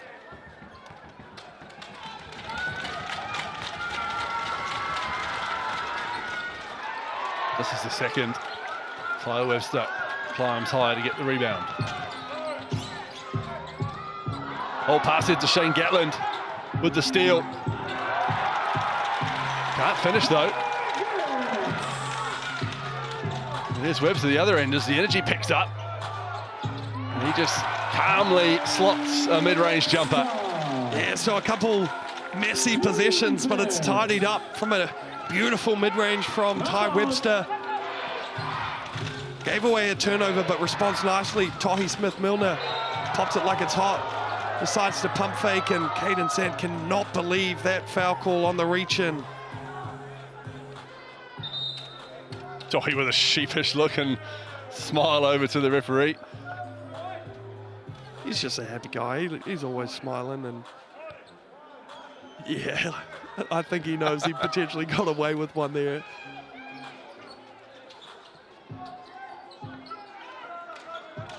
Luukkonen surveys his options, finds Gatling, quick first step, finds a bit of space, drives, looks to drop it off to Smith-Milner, who luckily was awake to pull that one in and finish it. Yeah, beautiful hands there from Tahi Smith-Milner. He was reacting to the rebound, but ball fell in his lap. Caden Sand going to fire away for a three, and that one's going to hit the shot clock, so it will be an out-of-bounds call.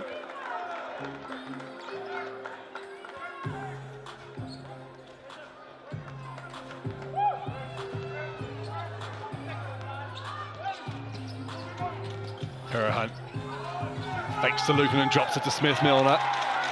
Defense from Collins. Sand comes down with the rebound. Ty Webster catches it running downhill. Oh, little left, little trickery, little mastery, and a finish from Ty Webster. Yeah, fakes the spin, gets out of the double team, goes over three defenders, somehow sneaks it up and under and gets it to go. Trying to find his rhythm. In this one, he's up to 4. Make that 6, sorry. Gatling 2 feet in the paint, finds Luukkonen in the corner all the time in the world. Can't get his 3 to go.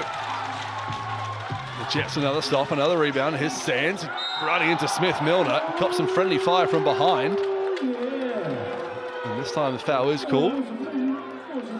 Tahi Smith-Milner just saying to the ref that he definitely got it right, as somebody gave Dion Collins a bit of a shove there. Dion Collins got something to say about it. Tahi not loving it at all. As ball's up pretty nicely, but got him on the reach, and that's where he points to the ref and he goes, yep, you're right, I got him on the arm.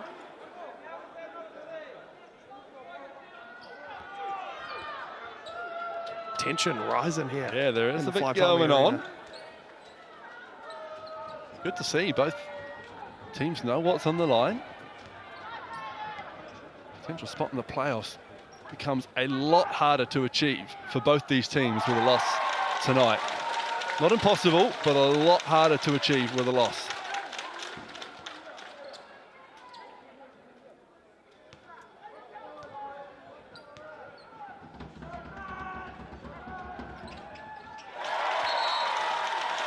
Caden Sand gets the second one to go.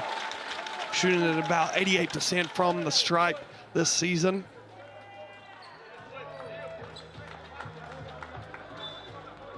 As a free throw shooter, about anything above 80% is pretty solid.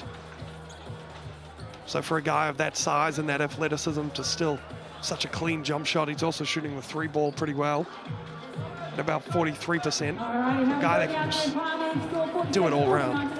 Giants call their BNZ player timeout. Your chance to win tickets to the big game. Not many left in the NZNBL this season, so scan that QR code. Get tickets to school groups, sports groups, community groups, your sewing group. Yeah, call the BNZ player timeout with 36 seconds left, so it'll be interesting to see if they try get something in the first 4 seconds to get that 2 for 1. And they do. It was the right option, just went over the top of Alex McNaught. He was happy with the play, but might need to just grow a few inches to catch that one, Hugh. Well, we've seen that play a few times this season from the Giants, and maybe the Jets knew it, and they've got to wait till they get the ball in the hand, and they do the same, call their BNZ player timeout. So another chance for you to scan the QR code on screen. Fill out your group's details, grab your tickets to the big game. All thanks to our friends at BNZ.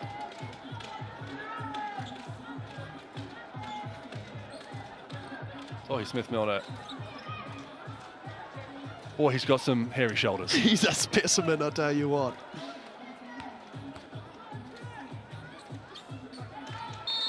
Marino man. Webster gets this underway. 30 seconds to go. Advance the ball thanks to their BNZ player timeout. None left for either team this half.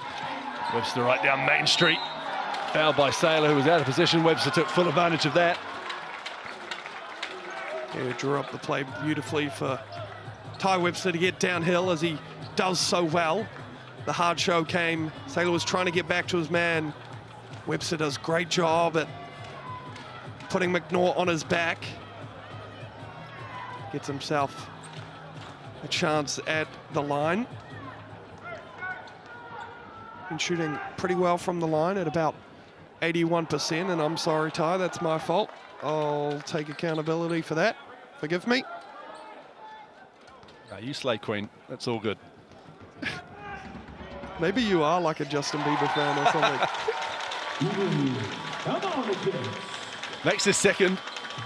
Game's paused for the subs to come in. Maybe you've been doing a few games with Kayla. I heard a couple pop-off kings with her. She brings that sass. A couple of youngsters coming out for the Jets to finish this one on defense, so the Jets don't cop any more fouls to their frontline staff. Sahati and Jameer Reed on the floor, getting their first touches of this one. 10 seconds to go in this first half. Well, thrilling first half it's been. Gatling fakes the pass, pulls up from mid-range, can't get it to go. Saylor comes down with it. He's going to get a three more up. No, he's not. He's fouled. He gets it up anyway. No foul called. Half-time called, we think.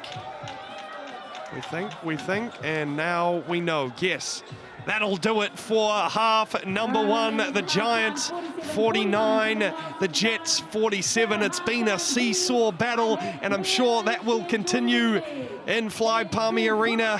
We'll be back shortly for some Chemist Warehouse stats. Don't go anywhere. $4,500. Now Blair doesn't have much.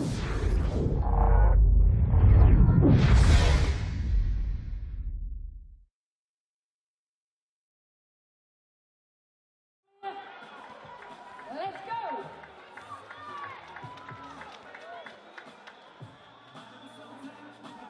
Oh, hard luck. Let's give it up for Blair. Hang on a minute. I'll give you that basketball, Blair.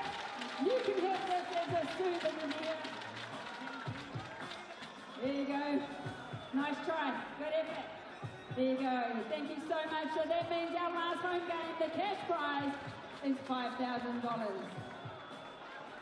All right, ladies and gentlemen, it's now time for our halftime entertainment brought to you by Manawatū and TRC. We have Jade with an 18-year-old jazz and contemporary dancer from Michelle Robinson Dance Studio. Let's give our hands up for Jade. Put our hands together.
Welcome back, halftime here at Fly Palmy Arena, and we've got a tight affair between the Manawatū Jets and the Nelson Giants.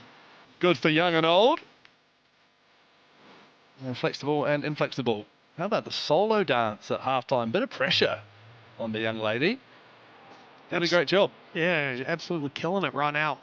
Doing things that I definitely cannot do.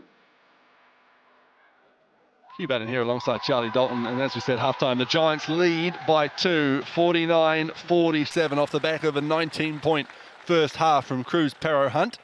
Thank you, Jay. We're going to see the Chemist Warehouse tale of the tape at halftime. Yeah, it's been all about Cruz Perro Hunt for the Giants. He came out firing, and then on the other end, it was either Isaiah Small that led the way in that first quarter to claw them back after giving up a big lead. Also helped by Tohi Smith-Milner and Saylor, both with 9.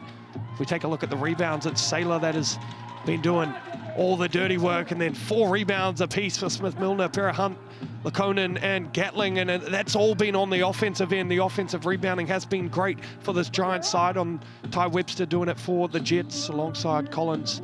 As we look at the assists, Ty Webster already up to 8 assists on the evening. Just feeding it from all over the place. Shane Gatling on the other side has 6. So great distribution from the point guards. That's what you want. And 1 block apiece, 2 steals from Ty Webster. And then a whole lot of ones around the board. I tuned out for a while there, Charlie, while Benny the Bear was doing some dancing on the court. Apologies. That's okay. Benny the Bear, man, he's a legend, isn't he? But Benny and the Jets. And one stat we need to look at is the rebounds. We talked about it briefly, and the Jets clawed their way back into it slightly, but still 28-19 rebound count in favour of the Giants, 13 of them on the offensive glass. So that'll be a real point of emphasis, I'd say, for Tony Webster and the Jets in the second half. There's Big Benny, blending in with the crowd. Oh, now he's given us a little bit of ballet. Benny can do everything, can't he? Oh, a little backwards roll. I'm not sure if that was part of the routine or improvised, but not getting the reaction he wanted from the professional dancer. A spry jog off, popped it next door for a pint at halftime. Yeah, Good he's on done. you, Benny. He's done. He's had his moment. He's had his time to shine. He'll be back, and so will we be for the third quarter after the break on Sky Sports. The Giants 49, the Jets 47.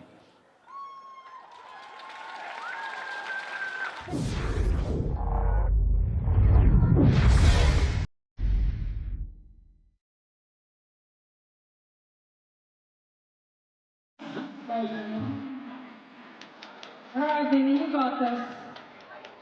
It was inspired.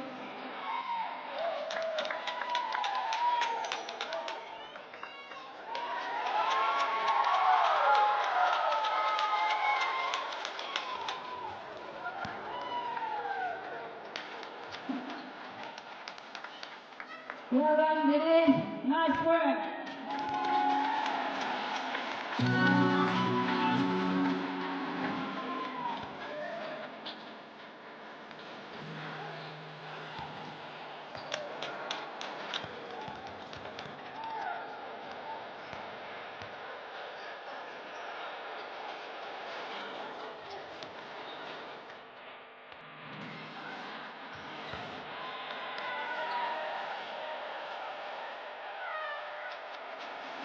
Now we put our hands together for Benny up here.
a 30-piece in the Trafalgar Centre in the middle of a pretty poor season for the Jets, and the Giants were high-flying, and they just came to town, and he went off, JB. Yeah, JB is such an electric scorer. Can just heat up and gets to a spot with ease, especially when he gets hot that mid-range. Man, he can light it up. And effortlessly, with no emotion, Super no nonchalantly emotion as on the well, face. yeah. Oh, Macarena, don't mind it in There you go. 2026. By the way, Hugh's actually doing the Macarena right now. You just can't see him. I'm doing it all game. Absolutely. Yeah, that's a quality Macarena as well. Good attention to detail from the younger Yeah, generation. perfect tempo. Really was. It yeah. really was, yeah. Good to see the Macarena's going nowhere anytime soon. This game's hopefully going somewhere soon once clocks and score benches and referees are all aligned. It looks like they are. A lot of smiles from the big men, and we're back underway. Ty Webster brings it over halfway. 20 minutes of game time to go in this one. 20 very important minutes for both these two teams in their quest for Sal's NBL playoffs. Kalen Sand, turnaround jumper, good hand from Shane Gatling, better offense from Kalen Sand. Kalen Sand says, let's get down to business here in quarter number 3. Was a vital piece of the Jets early on. Was really their main scorer. Now takes a different role as Shane Gatling. He was winding up for a slam, but great hands coming across the lane was Isaiah Small. We take a look at this replay. The sea opened up, but beautiful hands and almost unlucky to get the ball back. Gatling scurries away though and gets it, and that will potentially be an ominous sign for the Jets as Gatling gets his first 3 ball of the game to go. Yep, you're right, he's up to 8 points. A very quiet 8, but it could be starting Corey Webster. We said he's being quiet, but bingo, Corey Webster. And the powerhouses have come out of the halftime, wanted to get hot. You just can't keep them quiet for long. Just Gatling again almost losing possession out of bounds. Now he's trapped out of bounds, falls over, but called for the push is Isaiah Small. The Jets can't believe it. Hands on head on the bench.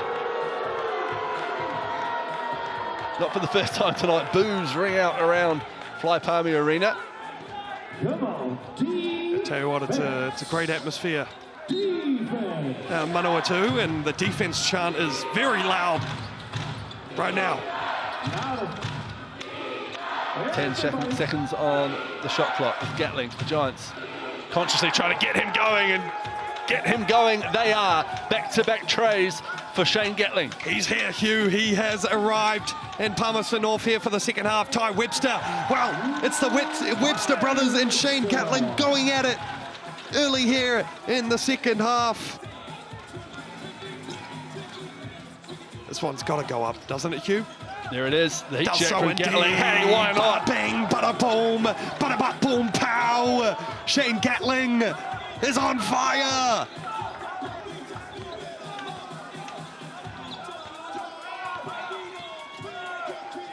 Sand rises from around the free throw line, can't get it to go. The Giants come away with it. A rare stop early in this third quarter. McNaught scurries down low. He can't get his little push layup to go. Still yet to trouble the scorers. Yeah, it was a great look, but Naughty just not quite finding his offensive rhythm in the last couple games as Tahi Smith-Milner, a little take foul there early on, potentially just wanted to get his defense back and set. We talked about him not wanting to get in foul trouble, and he hasn't so far. That's just going to be his first personal foul. So a pretty hot start from both sides here in quarter number 3. Poplar Jr., he's going to wind up.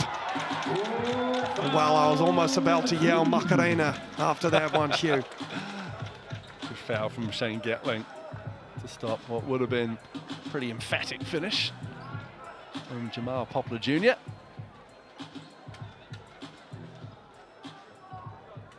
All's fair in love and basketball. And to the line goes Poplar Jr. Looking to trim this 5-point deficit early in the third quarter. And he does just that. Yeah, Poplar Jr., one we didn't talk as much about in that pregame, but as we know, one of the best scorers and rebounders at 21.5 points per game and 10.5 rebounds per game. He was also a little quiet in that first half as well. So everyone's stepping up here in the third, understanding the stakes.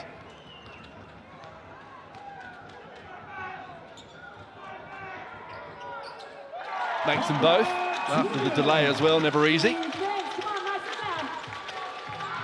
58-55. Para Hunt fortuitously just falling into a wide open three and taking full advantage of it. I'll tell you what, he hasn't got hot, he's stayed hot the entire game. And it's all four guards that we talked about early on, leading the way here in quarter number 3. Ty Webster, once again, the slow step and the strong finish. Back and forth, trade-in blows.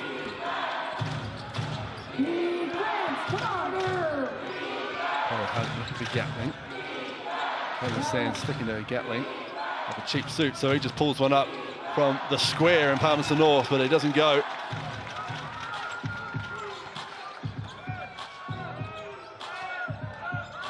Show from Smith Milner gets tangled up with his former Tall Blacks teammate and commits the foul.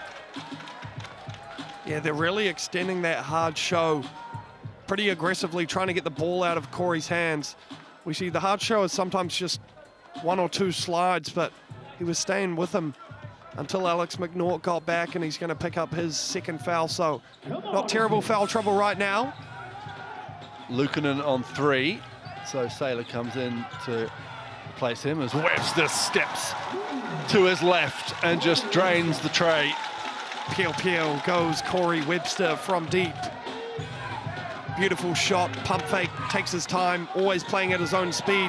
Saylor, nice reach in from Ty. Here's Gatling.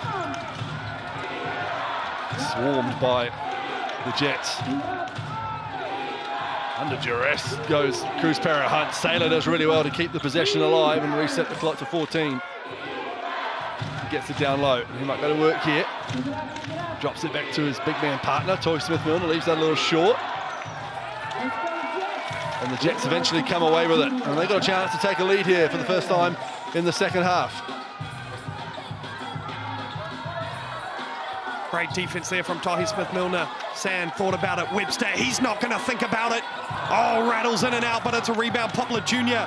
muscles his way through, gets it to go, and the first lead in a while for the Manawatū Jets. Neo minus quarter is good, Hugh. It's got a little bit of everything. Here's Cruz Para Hunt. Great first step to blow by Ty Webster. Get right up at rim level and finish.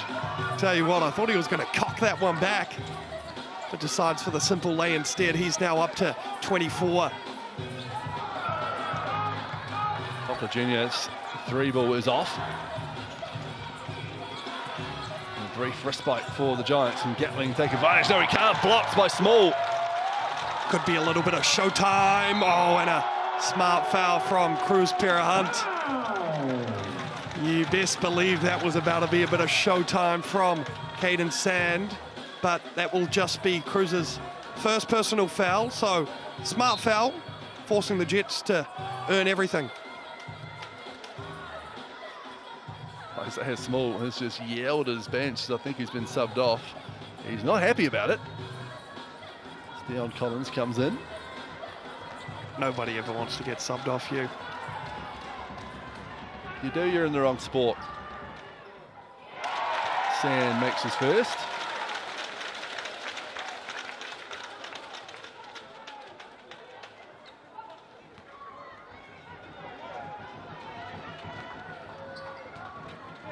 I'm sure he won't be sitting down for long. Up to 14 points, Small. Big block on the 3-point line. Get the pep talk. The coaching staff. Elias Kahari just having a word to him. Caden Sand makes the 2 points count no matter what. Cruz Para Hunt handling with ease. Right now, Naughty looking for that mismatch. Tahi Smith-Milner files away. No good. And off to the races are the Jets with Caden Sand. And great wall up from Cruz Para Hunt.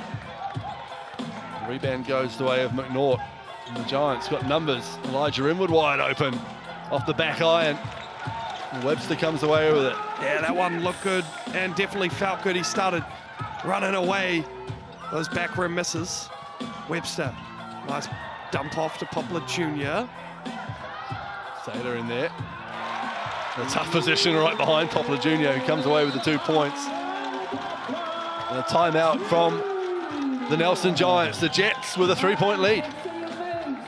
Yeah, and it all started with Corey Webster and Ty Webster coming to life in the third. It's opened the floor a little bit for the offense of the Jets as we take a look at this replay. Got so much space. Dump off was wide open, just couldn't quite get a handle on it. Eventually tidies up his own miss and gets it to go over the big Daniel Saylor. So I'll tell you what a third quarter so far. It's a high-scoring affair. Already 17-14 the way of the Jets here in the third.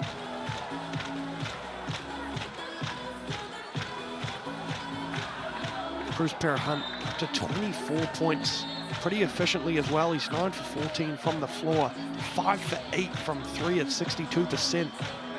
Throw 4 assists and 4 rebounds along with that. He's having himself a night. By Webster, double-double with assists, 11 points, 10 assists. The Tall Blacks point guard. Triple-double watch for 4, for sure, because he has 4 rebounds.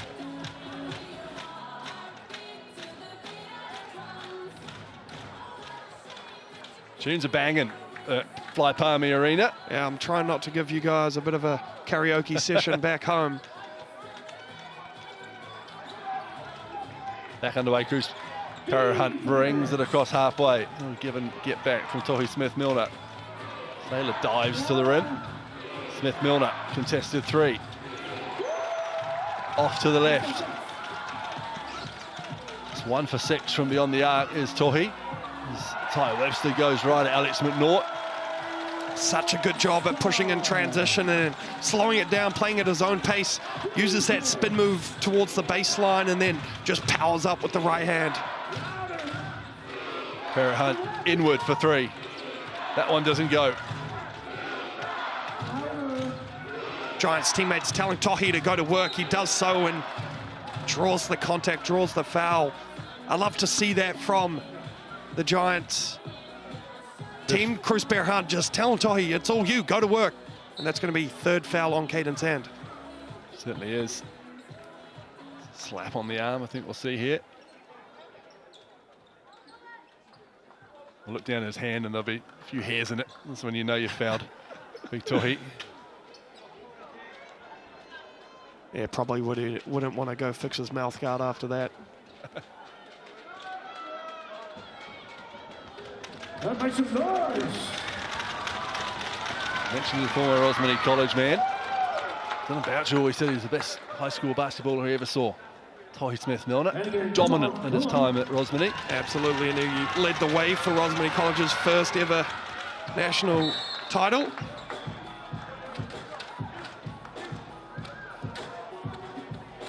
Lukanen comes back into the game. 3 fouls to his name. Smith-Milner takes a seat. Webster splits the screen beautifully, fires it over to Sand for 3. Off to the right, but Corey Webster gobbles up that O board.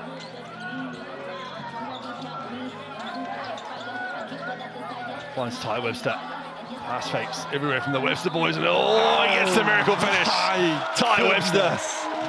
How about that? It was almost a pump fake pass in the air from Corey. Ty Webster getting downhill, spin move, hangs in the air.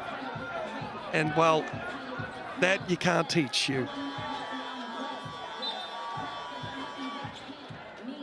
Leaves it till the last second before his feet touch the floor. Takes a bit of strength to do that as well, and then get it accurate as well. It's a piece of art. Spin move, hang, last second, throws it up there. Obviously left his mark on the floor. There's a little delay as the Moppets get to work. What do you think about for Mike Fitchett? The trail by 5. Yeah, just struggled a little bit on the defensive end, containing the Webster brothers and the on-ball coverages. We see Caslow Evans Jr. pick up a cheap foul at half court. Biggest lead of the night so far for the Jets. The Giants at one point led by 11. The back of that hot start from Cruz Para Hunt.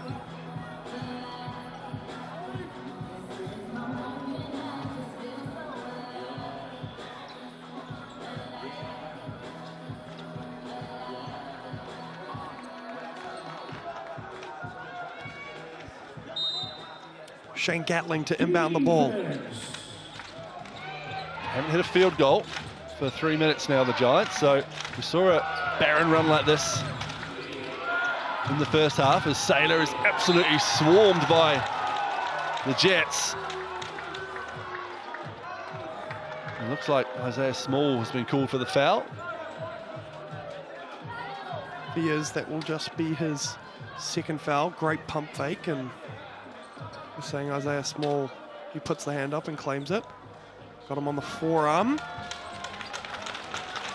But a good look, though, from the Giants. You're talking about when they do go on these scoring droughts, finding something out of a set or out of an action, such as an on-ball, and right there, execute to perfection. And Saylor trying to convert for a second one at the line, and does so, 2 for 2. Looks to the heavens as he does after every made free throw. 3-point game, 2.5 minutes to go in this third quarter. Here's Small, wide open for 3. Leaves it long. Collins in there again. He's making himself a nuisance on the offensive boards whenever he's in this game. Yeah, does a great job at doing the dirty work down low, and isn't afraid to do it as Saylor can't quite get the roll. It was a good move, though, from the big man, and now the Jets are putting it on the Jets. They're off to the races. Corey Webster thought about it. Gets to his mid-range. No good. Giants got a little lucky there. Saw the grimace on Mike Fitchett's face as Corey Webster pulled up from mid-range. Defenses chant loud here in the Fly Palmy Arena. Here's Gatling. Started the quarter off at pace. Lucan in there to tidy up the mess, though. Once again, another offensive rebound for the Giants. They're up to 16 O-boards on the game. Splits the defense, does tie, finds Dion Collins, takes the contact, gets it to go. Things getting a little chippy out there as well, which you'd love to see at this stage of the season in the South NBL. Gatling around a big finish screen, drops it in to Lukanen. Oh, what a pass to Alex McNaught, who eventually gets one to go. Goodness. Lukonen puts it on a platter for Alex McNaught, and a beautiful finish. How about that dime from the big man? Webster going at McNaught. McNaught forces him wide. Webster earns the foul and a trip to the line to shoot 2. And McNaught being called for that one. That's going to be his 3rd personal foul. Corey just getting him on the hip. McNaught prides himself as one of the best perimeter defenders in the league and loves these sort of matchups going against the toughest guys. But McNaught just hasn't quite found his rhythm offensively. Still yet to get on the board, and we usually see him facilitating a little bit more than he has tonight. Still hasn't got an assist. But defensively, he's been put on a big task, and that's what he takes pride in the most. And there'll be a key voice out there as well. Giants without their captain, Sam Dempster, on this road trip. And McNaught, as young as he still is, he has been in this league for a pretty while now, since the showdown in 2020. He was still at St. Kitts and came out to play for the Giants. He hasn't looked back. He's become a breaker in that time, become a tall black in that time. Yeah, he's done a lot. We see it go high low to Saylor, and pinned into the wedgie from Poplar Jr. What's the call there? Out of bounds off the Jets? Yeah, does it go to a jump ball? Or because usually when there's a wedgie, it goes to a jump ball. So I assume it's a jump ball. Yes, it is. Yeah, jump ball, as Kellen Welch says. So the Giants' possession. The arrow now belongs to the Jets for the next one. Gatling. They've been all over him like some sort of powerful moss, but he gets away with it and pulls up from mid-range for 2. Can't even be on balance. Spin move. The slightest window he has to get a shot up, he does. Off balance, still makes it count. 14 seconds left remaining here in this third quarter. It's Ty Webster being guarded by Cruz Hunt. Trying to get the switch, gets him on his hip, lays it up off the glass, no good. 4 seconds remaining, trying to tip it in is Poplar Jr. Will he? No, it's blocked by Tohi Smith-Milner, but a foul has been called. Who's it going to be called on? If it's Tohi, that will be his third. Going to talk it over, Kellen Welch and Sharon Martin.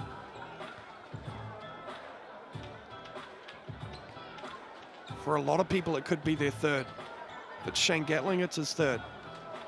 If it's Cruz, it's his second. If it's Elijah Inwood, that would be his fourth. Saylor, it would be his third.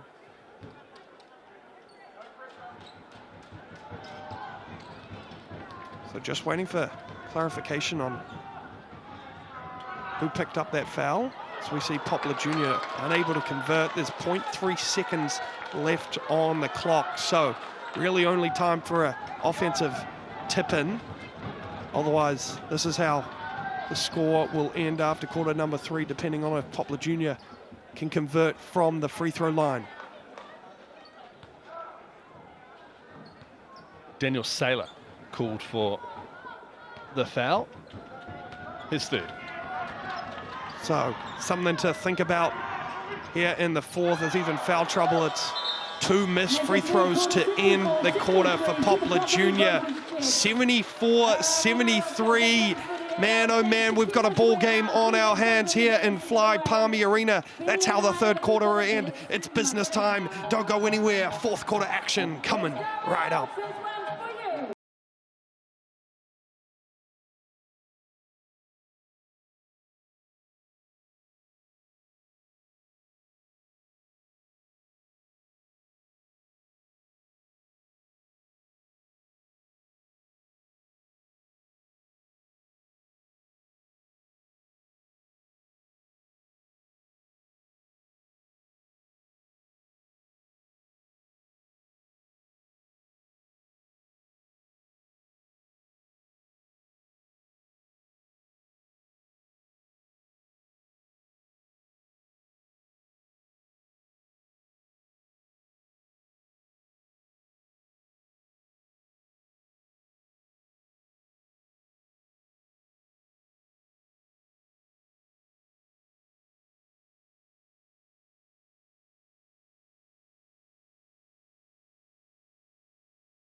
Here is Ty Webster.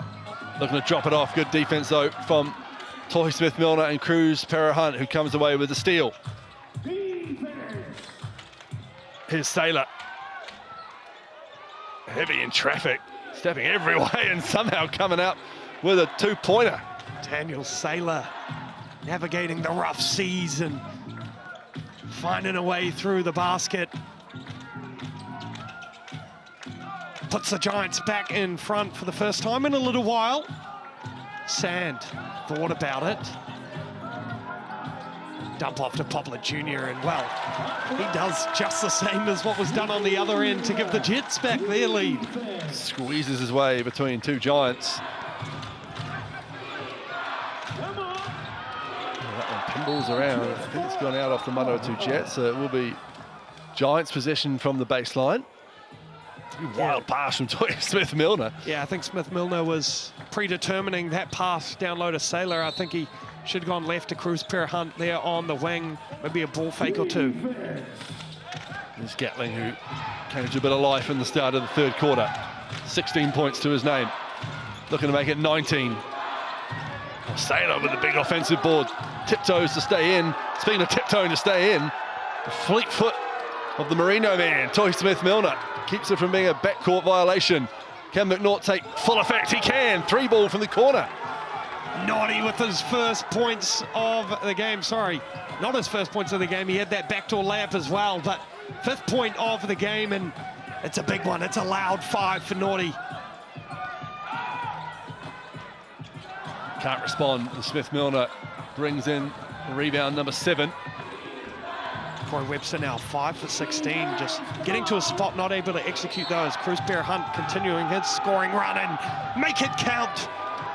Gets it to go, Cruz Perra-Hunt. That's going to be 4 fouls on Caden Sand, and now 26 points for Cruz Perra-Hunt. And it's an efficient 26.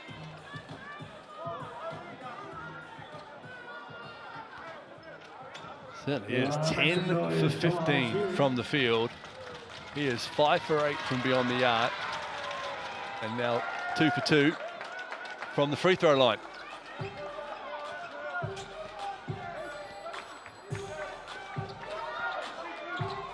Just like that, the Giants have a 5-point lead.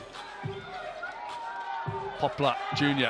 drives, can't finish. Saylor having a fair bit of effect on this fourth quarter so far, Charlie. Yeah, loving what he's doing on the defensive end, playing his paint presence and doing it so well. Gatling. McNaught, he's just hit one from that corner. Not this time though, but they get another offensive rebound. Cruz Perra-Hunt. McNaught causing mischief, but out of bounds it goes. Jets possession as Caden Sand begs for a whistle on the baseline. Yeah, the Giants up to 19 offensive rebounds on the game. Just doing all the little stuff so well. Tohi Smith-Milner firing it back. We see Cruz Perra-Hunt, a rare miss tonight from him. But you can tell the Giants understand the stakes of this game. Every single possession, they've got 3 or 4 guys jamming and crashing, trying to get themselves extra possessions. 5-point game. Yeah, they'll know. Mike Fitcher would have drilled it into them this last week. This 2-game road trip, a 3-game road trip with the Sharks as well at the weekend. They don't come back with 2 wins. Their season is effectively done. The Jets right now just settling a little bit for too much ISO ball, sticking in that mid-range, and it isn't paying off for them. Gatling, Naughty. Go on, Naughty, boom, snap, crackle. Alex McNaught firing away from 3 to give the Giants an 8-point lead. And a steal at the other end. Perra-Hunt comes up with the ball. Go again, Naughty. This time he chucks it into Smith-Milner, slings it over. Perra-Hunt from the other corner, in and out it goes. And he goes small the other way, hands it off to Sand. 1, 2, 3, Macarena, there it is. Caden Sand getting up, and he wanted the foul as well, but he's not gonna get it. It's heating up here. Tell you what, he's got to be a little careful, Caden Sand. Technical foul would see his night ended. Sitting on 4. Sailor comes to set the screen for Parahunt. Pulls up from 3. Nylon for Cruz Parahunt. Oh my goodness. Somebody call the fire brigade. Cruz Parahunt is on fire in Manawatū. As we take a look at this dunk from Caden Sand, getting up, and well, he almost hanged on the rim just a little too long. We've seen a lot of technical fouls throughout the season for that, but the Giants, Hugh, have come out absolutely locked in this fourth. We are looking at a 14-4 quarter so far, as we see Cruz Parahunt say, you know what, I'm going to take a 30-piece out of Manawatū tonight with 6 minutes to go. Yeah, just playing with such confidence throughout the entire season. We've seen him explode for some pretty big games. But this is going to be up there, potentially chance for his season high.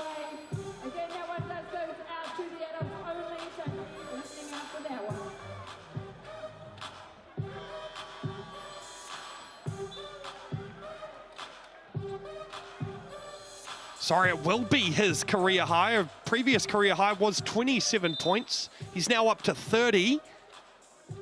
So, having himself a career night here is Cruz Parahunt.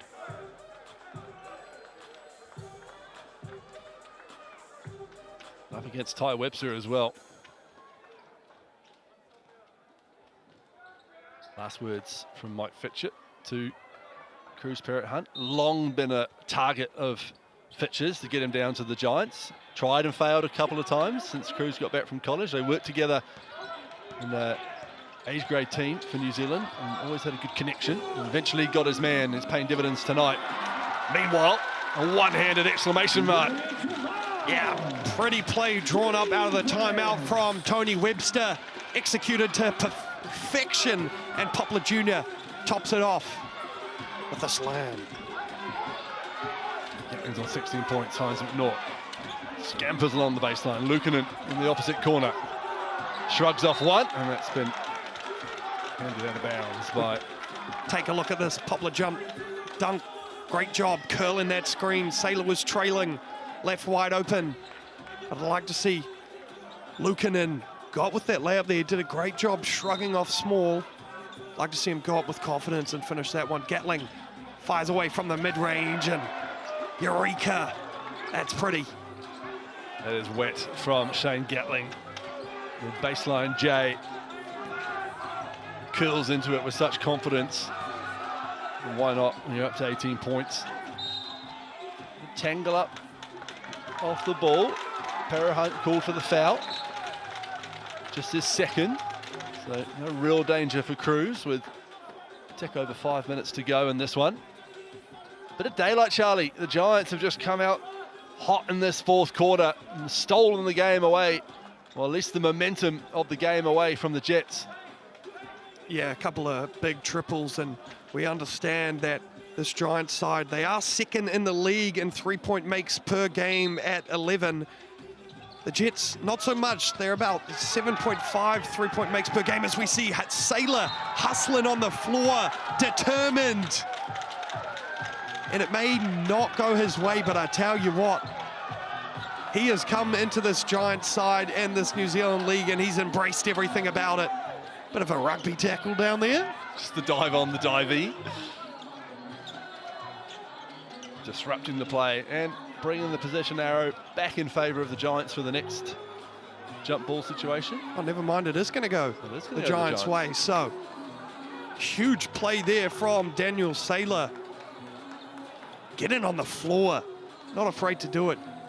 And coming up with a huge play. So we enter the final 5 minutes and 15 seconds. That could potentially determine the season for one of these sides. Parahunt trying to get open. Sailor instead drops it back off the Parahunt. There's McNaught in the corner, straight into a three ball. Luukkonen comes down with a big offensive board, finds Parahunt. His three ball's off. I'll tell you what, Junior tidies it up. Someone's playing with one shoe right now, Hugh. It was Caden Sand. Goes back to get it. There he is. Not bad looking shoes. You're not a fan? Wasn't a fan. No, not a fan, right? Simple, clean, simple but effective. Effective? Stay on your feet if they're effective, don't they? But a huge stop from the Jets nonetheless, Hugh. Absolutely. And they'll look to trim this 9-point lead. Under 5 minutes to go. Poplar Jr. Oh, he throws it straight into the hands of Shane Gatling. He slows his roll on the fast break. Para Hunt. Up fake. English foul. He'll go to the line to shoot too. Another strong take from Cruz Para Hunt. Strong pump fake. And we take a look at this replay. Let's notice how long Caden Sand doesn't have a shoe. He loses it with 14 seconds left on the shot clock. Thinks about going to get it. No, plays defense, is in the help rotation, sliding underneath. Couldn't get that rebound. Closes out with one shoe.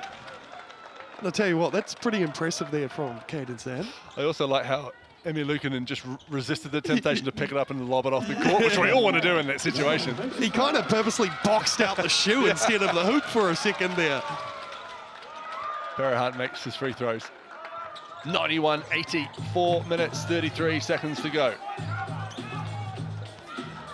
What can this man, this legend of the Souths NBL, Corey Webster, do to help drag his team towards the playoffs? Caden Sand, well, he eventually gets the whistle he's been so desperately searching for. It looks like it's been put on Daniel Saylor. If it has, it's his fourth. We take a look at this beautiful bounce pass to the back, cutting Sand, and try to meet them at the rim was Gatling and Saylor, but a bit too much body contact.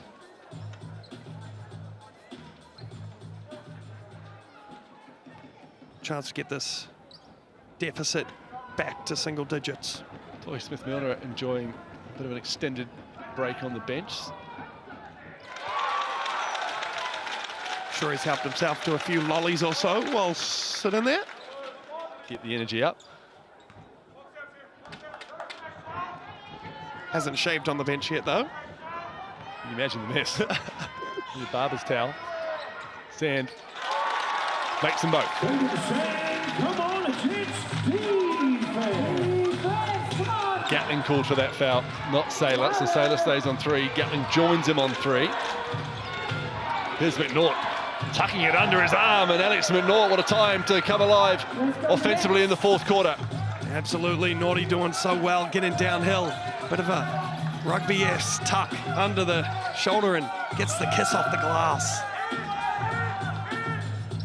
Webster, hand, you can hear Mike Fitcher just yelling hand, hand, hand when Corey Webster's got the ball. The hand doesn't affect him that time. Corey Webster makes a tough shot look so easy, hanging in the air, getting the finish. Para Hunt just loses the ball as he arrives to shoot the mid-ranger. Saylor called for the foul. Mike Fitcher animated on the sideline as he yells for a travel call. But I think Daniel Saylor has just picked up his fourth foul. Yeah, we take a look at this replay. Does he have a case? Potentially does have a case. It's one of those ones that is tricky to determine, especially in transition. Sometimes they give you that gather step. Yeah. So I don't mind a call, and then I thought Saylor did a solid job at walling up, just wasn't vertical with it. So he's going to go to 4 fouls, which could prove costly down the stretch of this one, Hugh. I think that is why Victoria has been preserved on the bench on his 2 fouls. Luukkonen and Saylor are left out there to go as hard as they need to. Come on, kids. Under 3.5 to go. Advantage Giants by 8 points. Gatling drops it off. Luukkonen opens up for him. Out of bounds it goes off the boot of Isaiah Small. I tell you what, there's been a few times this evening where Giants players have had a dunk and Small has come across and got fingertips on it. And they've proven huge here. They can get another stop. Saylor was left all alone. No boot involved. A 3-point from Gatling doesn't go. Big rebound, and that could be at the end of Daniel Saylor's night. On the job. Yeah, if I'm Lakonen, I'm putting my hand up to try and take that foul, but who's this going to go on? Number 42. It is going to be on Sailor, so that will be the end of the evening for Daniel Sailor. Tell you what, he had a pretty excellent night though. He finished with 13 points, 5 for 9 from the field, 9 rebounds, 5 of those being offensive rebounds, so a huge impact on this one this evening. He would have almost assisted in a fair few extra rebounds as well with tips and hustle. And big Tohi Smith-Milner comes back into the game, not a bad man to bring on with just over 3 minutes to go and an 8-point lead. Let's see what the Jets can do about it. Ty Webster around the Poplar Junior screen. Slings it back to Small. Corey Webster, Luukkonen right out there to shut down his space. Finds his own space, does Corey, and he rattles in a 3. Corey Webster. Tough bucket from Corey Webster. Gets the step back. And McNaught on the other end, drawing the foul on Corey Webster. That's going to be just his second personal foul. But I don't know if we can get a replay of this Corey Webster 3. It's one where you think you're playing pretty good defense, and I'll tell you what, I think it was the 2023 grand final. I thought I played good defense on him, and he made me pay every time with a step back 3 like that. McNaught misses his free throw.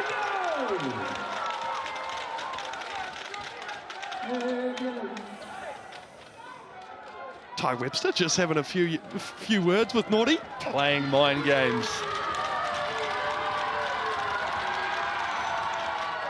The mind games worked. And a big rebound from Poplar Jr. Here's Corey Webster. This time he goes inside the perimeter, fires it over to Kalen Sand. Out of bounds it goes. Ty Webster wanted it at the top. Yeah, just a slight miscommunication. We see this step back in your mouth. Got it. But yeah, Caden Sand and Isaiah Small just not quite connecting on the offensive end. Shane Gatling, he's trying to come back to life and prove that he's one of the best scorers in this league as well. Tries to with the left hand, leaves it short. Another opportunity for the Jets to close this lead, Hugh. 5 points, 2 minutes to go. Small driving, high off the glass, foul called.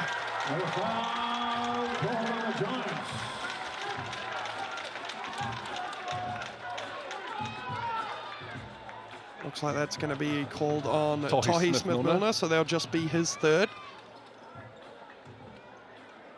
The luxury that Mike Fitchett has with Sailor, Luukkonen and Smith-Milner is he can have Tohi out there with only 3 fouls and 2 minutes to go, which Tohi plays 30 plus minutes, doesn't often happen. Yeah, he averages about 28 minutes per game. But the luxury also of Luukkonen and Tohi Smith-Milner is they can both play the 4 and the 5 position. And then you bring on Sailor, use them as a bit of a trio. Small makes it count. 3-point game, 2 minutes, 5 seconds to go. A lot on the line. Strap in, folks. Here we go. Luukkonen thought about the 3, instead fires it back to Smith-Milner. Here's Gatling. A while between drinks for Shane Gatling in this game. Para Hunt. McNaught, 5 on the shot clock. Turnaround jumper 3. Oh my goodness. Oh, big offensive board as Tohi Smith-Milner just manhandles Kalen Sand. Huge 22nd offensive rebound for the game for the Giants. Losing his footwork was Gatling, and the official is going to call a travel on the jump stop. He doesn't like the call. Potentially just slipped on that pivot foot as he tries to come to that stop. A few awkward footworks from the Giants on that possession. And a chance for the Manawatū Jets with 90 seconds to go to tie this game up. I think we're going to see a timeout on a make from the Giants. Big box out in the air from Tohi Smith-Milner as he went up for that rebound. Great use of that thunderous frame of his. Huge stop from the Giants. Jets, crucial to get a stop right now. Hunt looks inside to Luukkonen. Quick baseline spin, Ty Webster, the strength of the guard, as he forces the big Finn into a bit of an emergency play. Yeah, extremely smart move from Luukkonen. However, only 3.3 seconds remaining on the shot clock. They're going to have to get some sort of curling action. We've seen Shane Gatling come to the corner, left open. Luukkonen fires away for three. No, it's off. And the Jets, once again, a chance to close or tie the game. Ty Webster gets the ball, curls. Gatling swiping away to Kenneth Sand down the lane. Two-handed slam, 1 point game. Boom, shakalaka coming through the lane. Clutch man, Caden Sand, with a huge play for the Jets. And we got a ball game, Hugh. Webster just hands it off to him. Both Smith, Milner and Luukkonen didn't want to bar it up high, wanted to avoid the foul, saw the writing on the wall. Another angle of this dunk. Caden Sand getting downhill, levitating like Dua Lipa, slamming it home.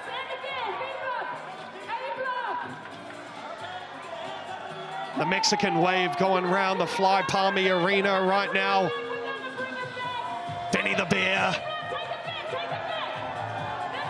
running around the court. As we see Mike Fitchie drawing up some sort of magic play right now for the Giants. Still 43 seconds remaining, so definitely a few more possessions, but a stop is needed right now if you're a Jets fan.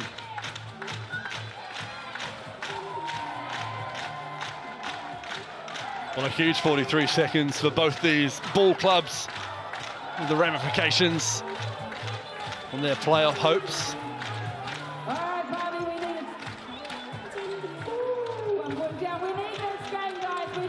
Giants possession, lead by 1, 43 seconds on the clock. McNaught to inbound. Hunt, Gatling, Luukkonen, Smith, Milner out there. Webster, Poplar Jr., Sand and Small for the Jets. Smith Milner puts the ball on the floor, drives down the lane, gets his own rebound and puts it in. Tahi. Well, it wasn't pretty, but it was effective. It wasn't pretty, but he made it work. It's Tahi time here. Still down by 3, though, are the Jets. And come up with the steal, do the Giants. Ty Webster's going to have to foul.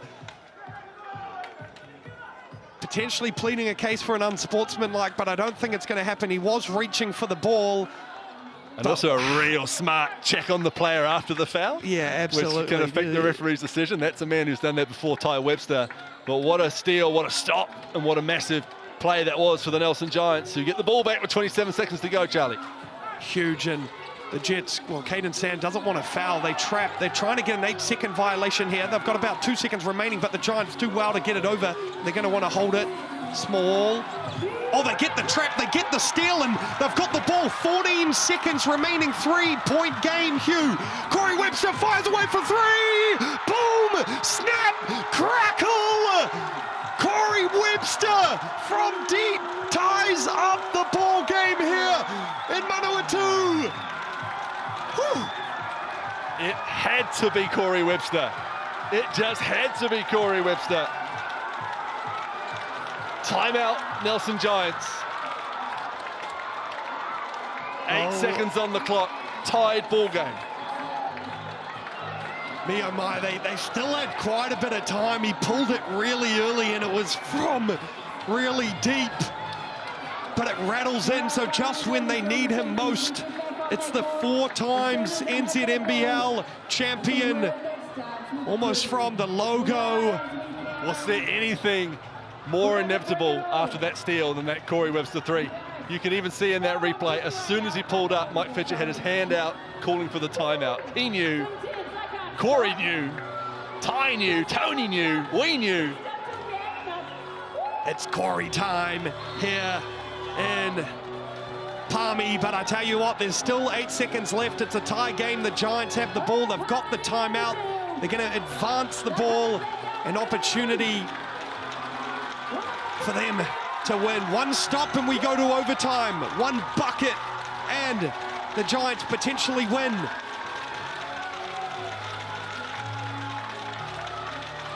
Now where are the Giants going to go to? They got a good look for Tohi Smith-Milner getting downhill last time. Are they going to go back to that same lined up, stay on the floor? Do they go to Cruz Hunt, who has 32 points? Or do they use him as a decoy like they did last time? McNaught to inbound to Hunt. McNaught dashes to the hoop. 5 seconds to go in regulation time. 2, 1, Hunt pull up for the win. It doesn't go. Free basketball to come from Palmerston North. 95 apiece. To overtime we go. And the whistle blew. I thought potentially a foul might have been called, but I think he was signaling that the shot didn't get off, even if it did go in.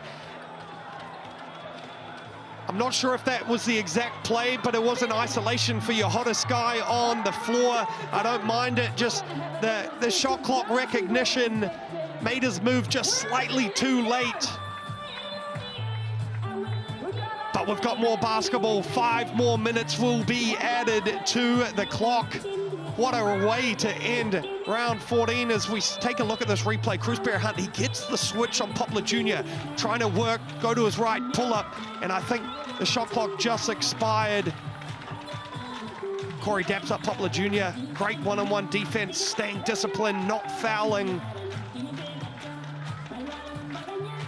And now it's all going to come down to who's got the legs.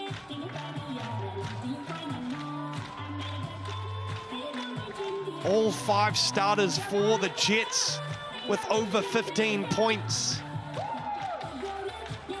The entertainment continues at Fly Palmy Arena. I think this is a pretty impromptu entertainment. I don't think many clubs have a break between regulation play and overtime lined up ready to go. Yeah, so no, I'm not sure. Not sure a few of the crowd understood quite what was going on. She does. Oh, yeah. She does. Oh, absolutely. Good improvisation from the Manawatū Jets. Shoes are off. I'm not sure if that's a nod to Kalen Sand earlier in the 4th quarter. But overtime's about to get underway. That's a different sort of Macarena, isn't it, Hugh? 5 minutes of basketball to go, at least, in this one. We did see a double overtime game not so long ago between the Tall Blacks and the Philippines at Spark Arena. A couple of Ty Webster involved in that one. Tohi Smith-Milner too. Mike Fitchett as well, as assistant coach. 95 apiece, 5 minutes to go.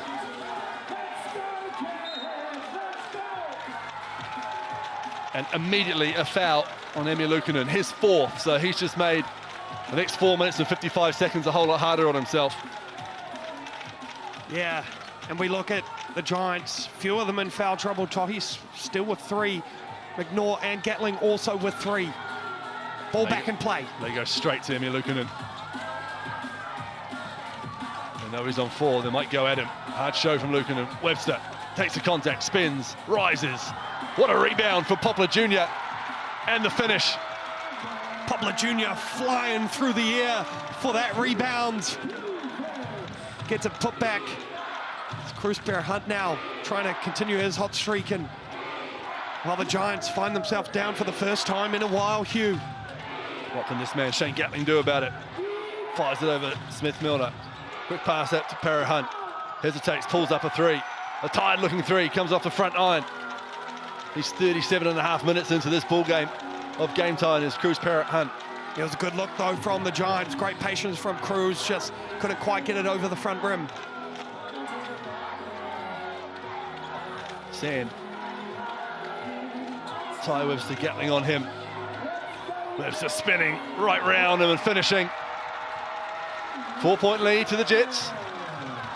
And that's the experience of this Jets side coming to life here late as a turnover, a wayward pass from Tohi Smith-Milner. A 4-point lead for the Jets, and they have the ball. Webster goes at Luukkonen trying to get that 5th foul. Corey Webster, deep 3. That one doesn't go. Gatling rises high for the rebound. Keeps it in bounds just. Yeah, Corey pulling that one for deep. Potentially had a lane, but looks like they're going to trap Gatling in the corner. And a travel has been called. So the help of the bench. And Ty Webster influences the call of the travel. Slid the pivot foot. Another turnover. Back-to-back turnovers for the Giants in overtime. And a chance for the Jets to put a heck of a lot of pressure on this visiting Giant side. Energy in Fly Palmy Arena. Can Webster add to it? Not this time. Big rebound, Luukkonen. Fitchy pointed at the bench. If a basket was to go in there, he was going to use a timeout, but they get a very important stop. But now they need to put some points on the board. Who to go to? They've got to switch with Poplar Jr. Here Hunt, mismatch, but swims around is Caden Sand. 3 turnovers in a row for the Nelson Giants at critical stages of this one. McNaught runs into a big screen from Isaiah Small. Sand for 3. Doesn't go. Gatling with the rebound. The Giants are giving the Jets chances. They're not taking them just yet. No whistle there for McNaught. He recovers. Coming up to 2 minutes to go in this one. Smith-Milner. Too strong. Out of bounds, off Small. Giants possession. Yeah, Luukkonen doing a great job just jamming up on the offensive glass, giving themselves an extra possession. Tohi just kind of rushed that one a little bit and it went long. They're still going to get the ball back with 8 seconds on the shot clock. Going to need to score here to get some momentum. Tohi wide open. Got it. Tohi Smith-Milner with a huge triple to bring it back to 1. The first points for the Giants in overtime. It's taken 3 minutes as Luukkonen tries to avoid his 5th foul. He can't. His night is done. And it looks like Elijah Inwood is going to step off the bench. The young fella is going to have to play some crucial minutes here in overtime.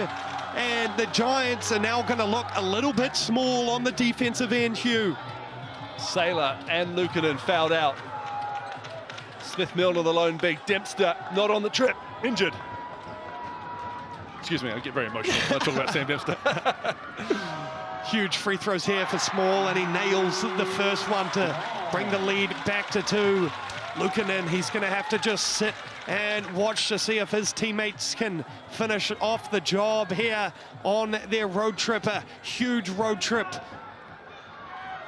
Small, second one to extend the lead to 3. Luukkonen will be thinking about that cheap one at the start of overtime. Literally seconds into the start of overtime. That was his 4th foul. 3-point lead. Just under 2 minutes to go in overtime here. Inwood. Smith-Milner trying to find space down low. Gets it out to McNaught. Elijah Inwood straight off the bench. Straight into a 3-pointer. How about that from the young man? Howdy to Elijah Inwood, the confidence. He's just come off the bench and he hits one of the biggest shots of the game to tie up the ball game, but it's back with Corey Webster. Certainly the biggest shot of his young career. Ty Webster gets 2 feet in the paint, rises under duress, offensive rebound from Small. They'll go again, the Jets. Corey Webster blows by McNaught. Smith-Milner rises high for the block, it's given. Oh my goodness, what a block from Tohi Smith-Milner. And it looks like a foul is going to be called. A technical foul maybe? As we take a look at Elijah Inwood's biggest shot of his career, bang! Ties up the ball game. Man, oh man. Looks like just a foul off the ball. Well, he played a few minutes, 10 minutes in the first half, did Elijah. And he's come off the bench as of an emergency with Luukkonen and Saylor off in foul trouble. Look at Tohi Smith-Milner right at the apex of that floater.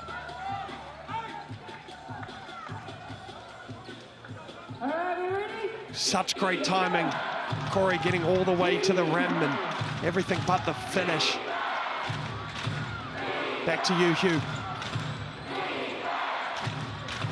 Parahunt surveys his options. McNaught sets the screen. Thought about the three. Back to McNaught. He dashes in. There's a foul. Yeah, McNaught doing a great job of just doing the low dribble pickup that we see so many players, especially players like Ruben Tarangi do, but he drags those arms low across the arms of the defender, draws the foul, and it's going to be baseline ball. We take a look at this, scoops it low through the arms, and definitely a reach and foul on Corey Webster. Nothing to complain about there. McNaught inbounds to Gatling. 45 seconds to go. 101 in overtime. McNaught on the floor, going to Isaiah Small. Blocked by Small. Pulls it in too. Inwood called for the foul, his fourth. Yeah, Inwood, unfortunate there. He was crashing the boards hard. Fortunately, lost his balance and crashed into Isaiah Small. But a huge defensive play from Small, and this is going to send the Jets all the way down the other end for a chance at 2 free throws. So in the bonus now. 5 for 7 from the Chemist Warehouse stripe. In this game is Isaiah Small.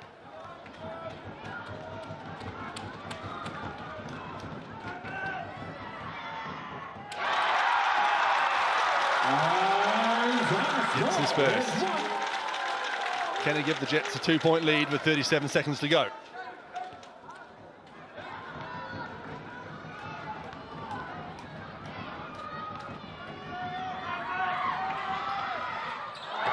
He can't, but they get the rebound through Kalen Sand. 1 point lead, 30 seconds, Jets possession. 5 on the shot clock. Corey Webster into his spot, and his 2 points. Nails it, Corey Webster, ice in his veins, so composed at all times. The New Zealand legend throws up the shuckers as he gives the Jets a 3-point lead. But still 23 seconds remaining. We take a look at this replay, gets to a spot, gets on balance, and from there, that thing is butter. Too many Giants looking up at the hoop. Corey had all the time he needed. 25 points for Webster. The Giants trail by 3 with 23 seconds to go. What is the play out of this timeout? Well, you do have 23 seconds, so I think if you have an early look getting downhill on the rim and you can get a quick 2, I don't mind that at all. We see, yeah, the Green Army pumped up here. But if you can get downhill for a quick 2 and then you play the foul game, isn't a bad option. But if you can get downhill, find a kick-out 3 to tie the game, I mean, either option can work. But if you take more than kind of 10 seconds, kind of have to start thinking about going for that 3. Both teams, do they get another BNZ player timeout for overtime? I don't think they do, eh? I don't think so. Well, there's the law firm of Webster and Webster. How effective have they been in this second half? Ty Webster has 17 points and 12 assists, Charlie.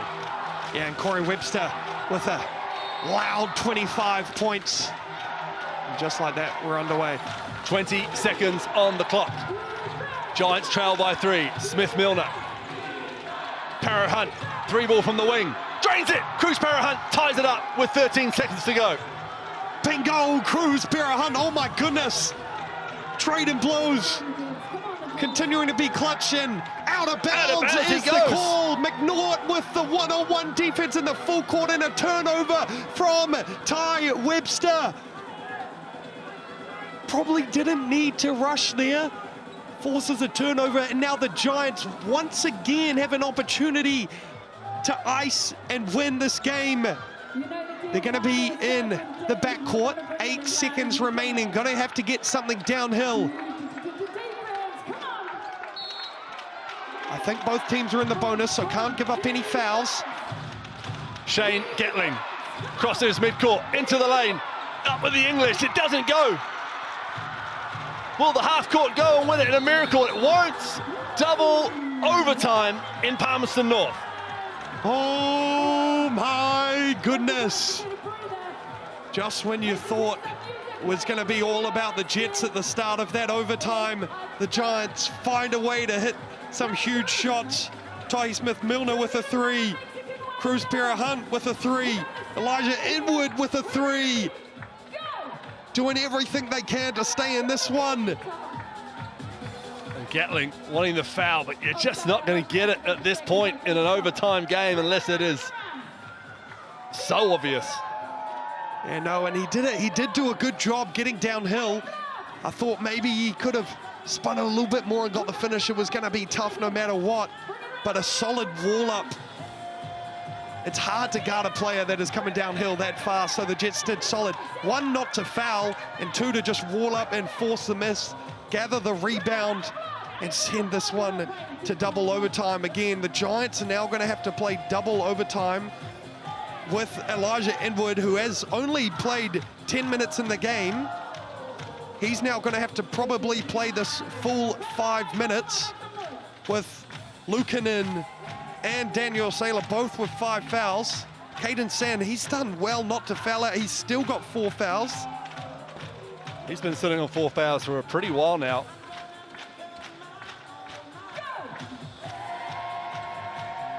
More school disco hits. Pumping around Fly Palmy Arena. Yeah, I gotta stop singing. I need to put the mic down when I start singing. Although my nana tells me I can sing pretty good, so. Yeah, I think you've got a lovely voice. Thanks, Mom.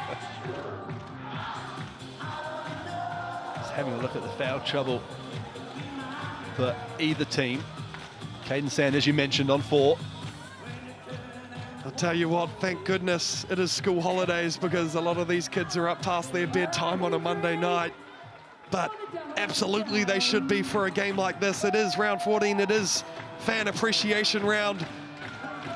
And I'll tell you what, these players are putting on for the fans here this evening in the Fly Palmy Arena.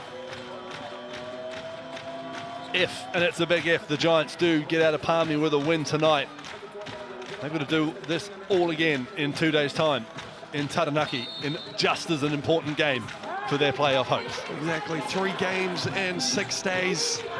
They've been dealt a tough hand, but they're tough players. Gatling gets up in everything but the finish, and it looks like he's come up a little bit ginger after that layup.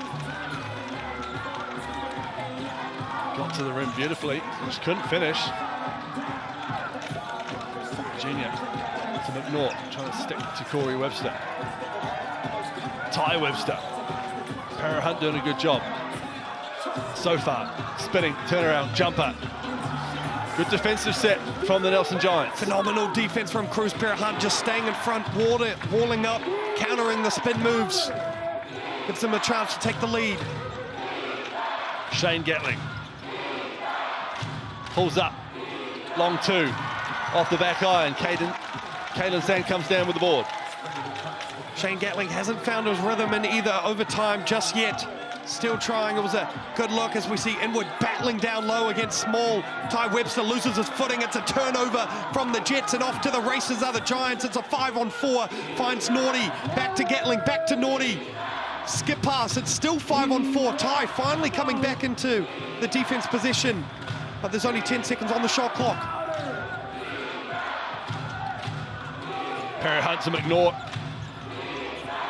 Oh, Ty Webster, who clutched his knee after he went down at the other end, gets up slowly, sprints back on D, and ends the possession with a block out of bounds.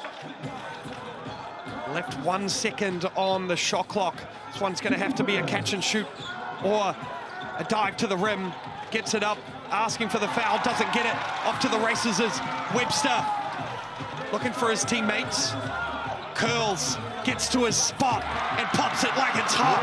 Corey Webster. 27 points now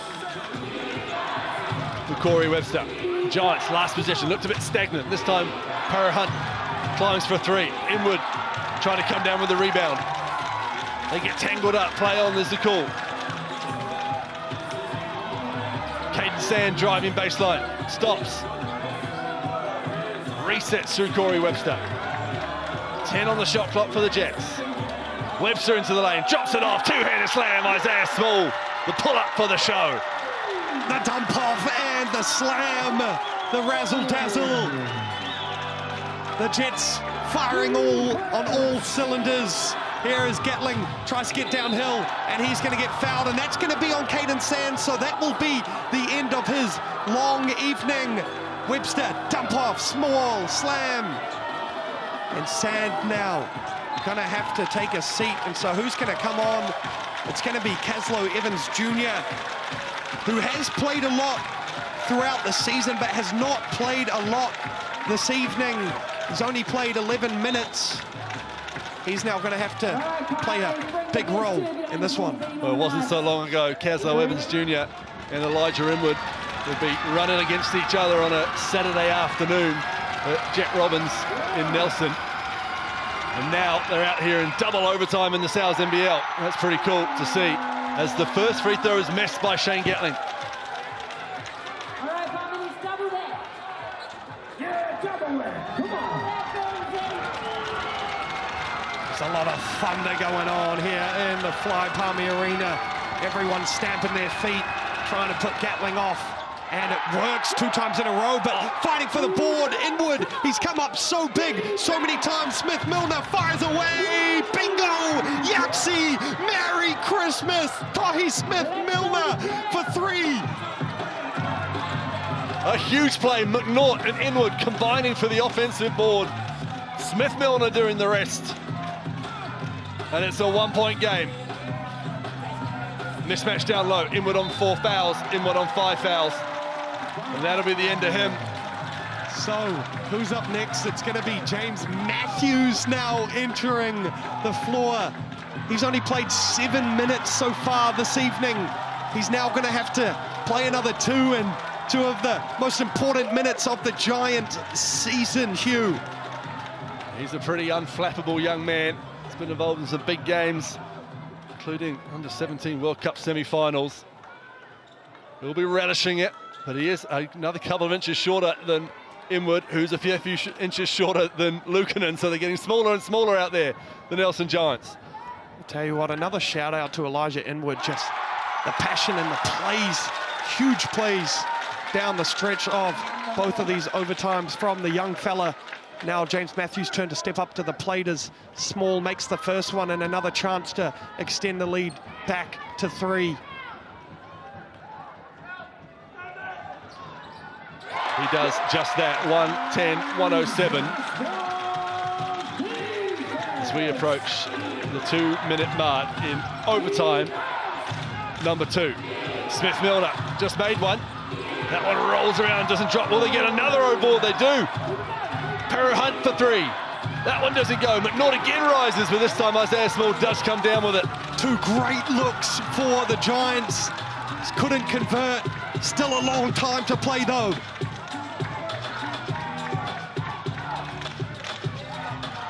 Webster rises on Gatling. Corey Webster. Cowabunga, Corey Webster. Now 30 points. Yeah, that right there is Corey Webster. He has done that so often in some of the biggest moments in recent history in New Zealand basketball. Walks off so nonchalantly. It's just what he does. You see a close game, you see an overtime, it's Corey time. Still plenty of time left though for those men in white and blue. 1:40. A 6-point deficit. About the Palmy crowd staying late for some free basketball. It'll be the last thing he wanted with 3 games in 6 days. But they need to come out of this one with a win if they want to keep their season realistically alive.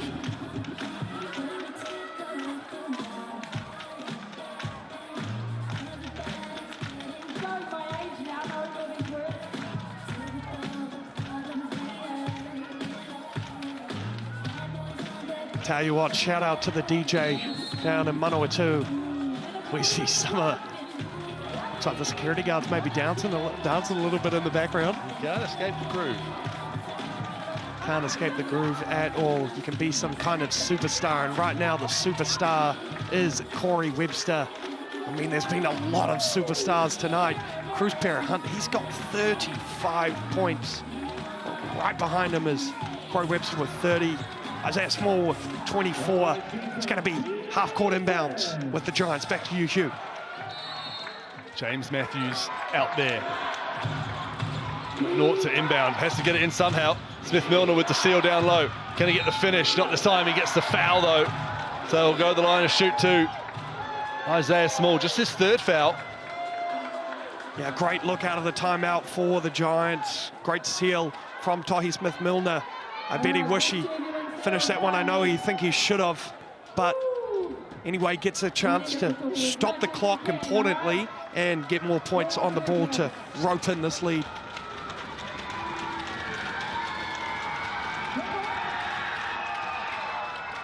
Makes his first free throw. 3 from 3 from the line now. In this one is Tohi. Hi Webster again talking to the free throw shooter. These two know each other very well. Tohi makes them both. Easy as you like for the big man. Mike Fitcher bellows instructions out across the hardwood at Fly Palmy Arena. Can the Jets and this man Corey Webster add to their 4-point lead? Deep into double overtime. Here he is. We're not trying to stay in front of him. It's hard to stay in front of Corey Webster, who rises from the free throw line and drains another 2. Well, he did well to stay in front, but it's Corey Webster in double overtime as Cruz Hunt fires away. Shabang! Cruz Hunt, just as the lead keeps getting out of hand, the Giants find a way to bring it back. 38 for Cruz. What a game of basketball we are witnessing down the final stretch of the Sal's NBL regular season in 2026. Keep the ball out of Corey Webster's hands. They don't do so. Corey gets to his spot. Misses the mid-ranger, but they get another go. Caslow Evans Jr. for 3. Webster with the offensive board.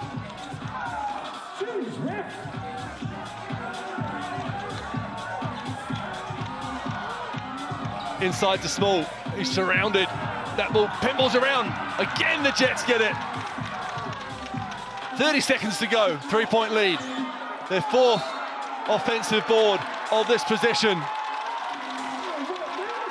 Yeah, and I'm not sure what the instructions were on the sideline. Probably didn't need to foul there. There was only 7 seconds left on the shot clock at the time. You still had about 20 seconds separating the shot clock and the game clock. It would have given yourself 20 seconds to score after that. However, they do foul, and well, I tell you what, Hugh, it's probably not the right person to foul, and that's now going to push Naughty to 4 fouls on the evening.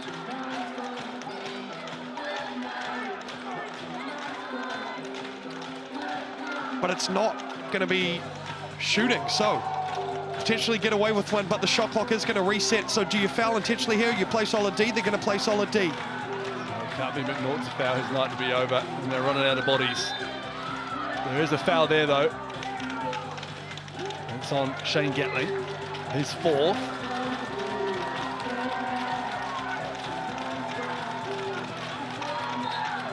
Webster and Smith-Milner chirping with referee Sharon Martin.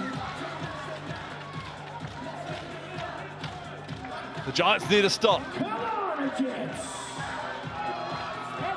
A bucket would go a long way to securing this win for the Manawatū Jets. And what a win it would be. 15 seconds to go. The ball in the hands of Corey Webster. Step back, 3 ball. Drains it. Of course he does. Of course he does. Corey Webster, 35 points. Corey Webster, how do you do? What do you mean? What do you mean? Fans, are you not entertained? This is a New Zealand basketball legend. Putting all of his skills on display right now. And these moments are exactly why the Manawatū Jets brought Corey Webster in. Time and time again, no matter how good defense you play, no matter how much you know he's going to get the ball, you know what he's going to do, he doesn't. He does it indeed. Now it forces a crucial quick three needed for the Giants, and a foul is going to be called, so that's not a bad option either. It stops the clock, and it's going to be 2 shots. Bruce Parrott-Hunt was looking pretty open in the corner, and the North opted to go for Smith-Milner. Norton trying to convince the ref that that was an unsportsmanlike foul. Not quite sure he's going to get away with that appeal, but it's definitely worth it, worth a shot. Shooting. Smith-Milner to the line, perfect from the line in this game. He's 4 visits. So I tell you what, Hugh, 9 seconds down by 6. We've seen a lot crazier things. We were talking about crazier things earlier. This game, you make 2 here. You either quick foul or you get a steal on the inbound. Then it's still a 2-possession game, so you have to pretty much get a steal, a basket, and then another steal. It's been done, but it's certainly advantage Jets, unless they get the offensive rebound here, which Alex Manawatū does. But he throws it away, does he? Caslow Evans Jr. comes away with it. Manawatū leaves it out on the floor, but that'll do it. The Manawatū Jets with a huge win, a spectacular win. And what a game of basketball we have witnessed at Fly Palmy Arena. The Jets stay alive. The Jets enter the top 6. And it is thanks to that man on your screen, Corey Webster, 35 points. Some huge buckets.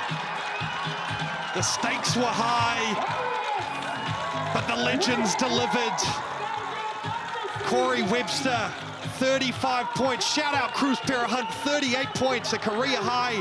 Smith-Milner with 22, Small with 24, Poplar Jr. 20, Webster 19, Gatling 18.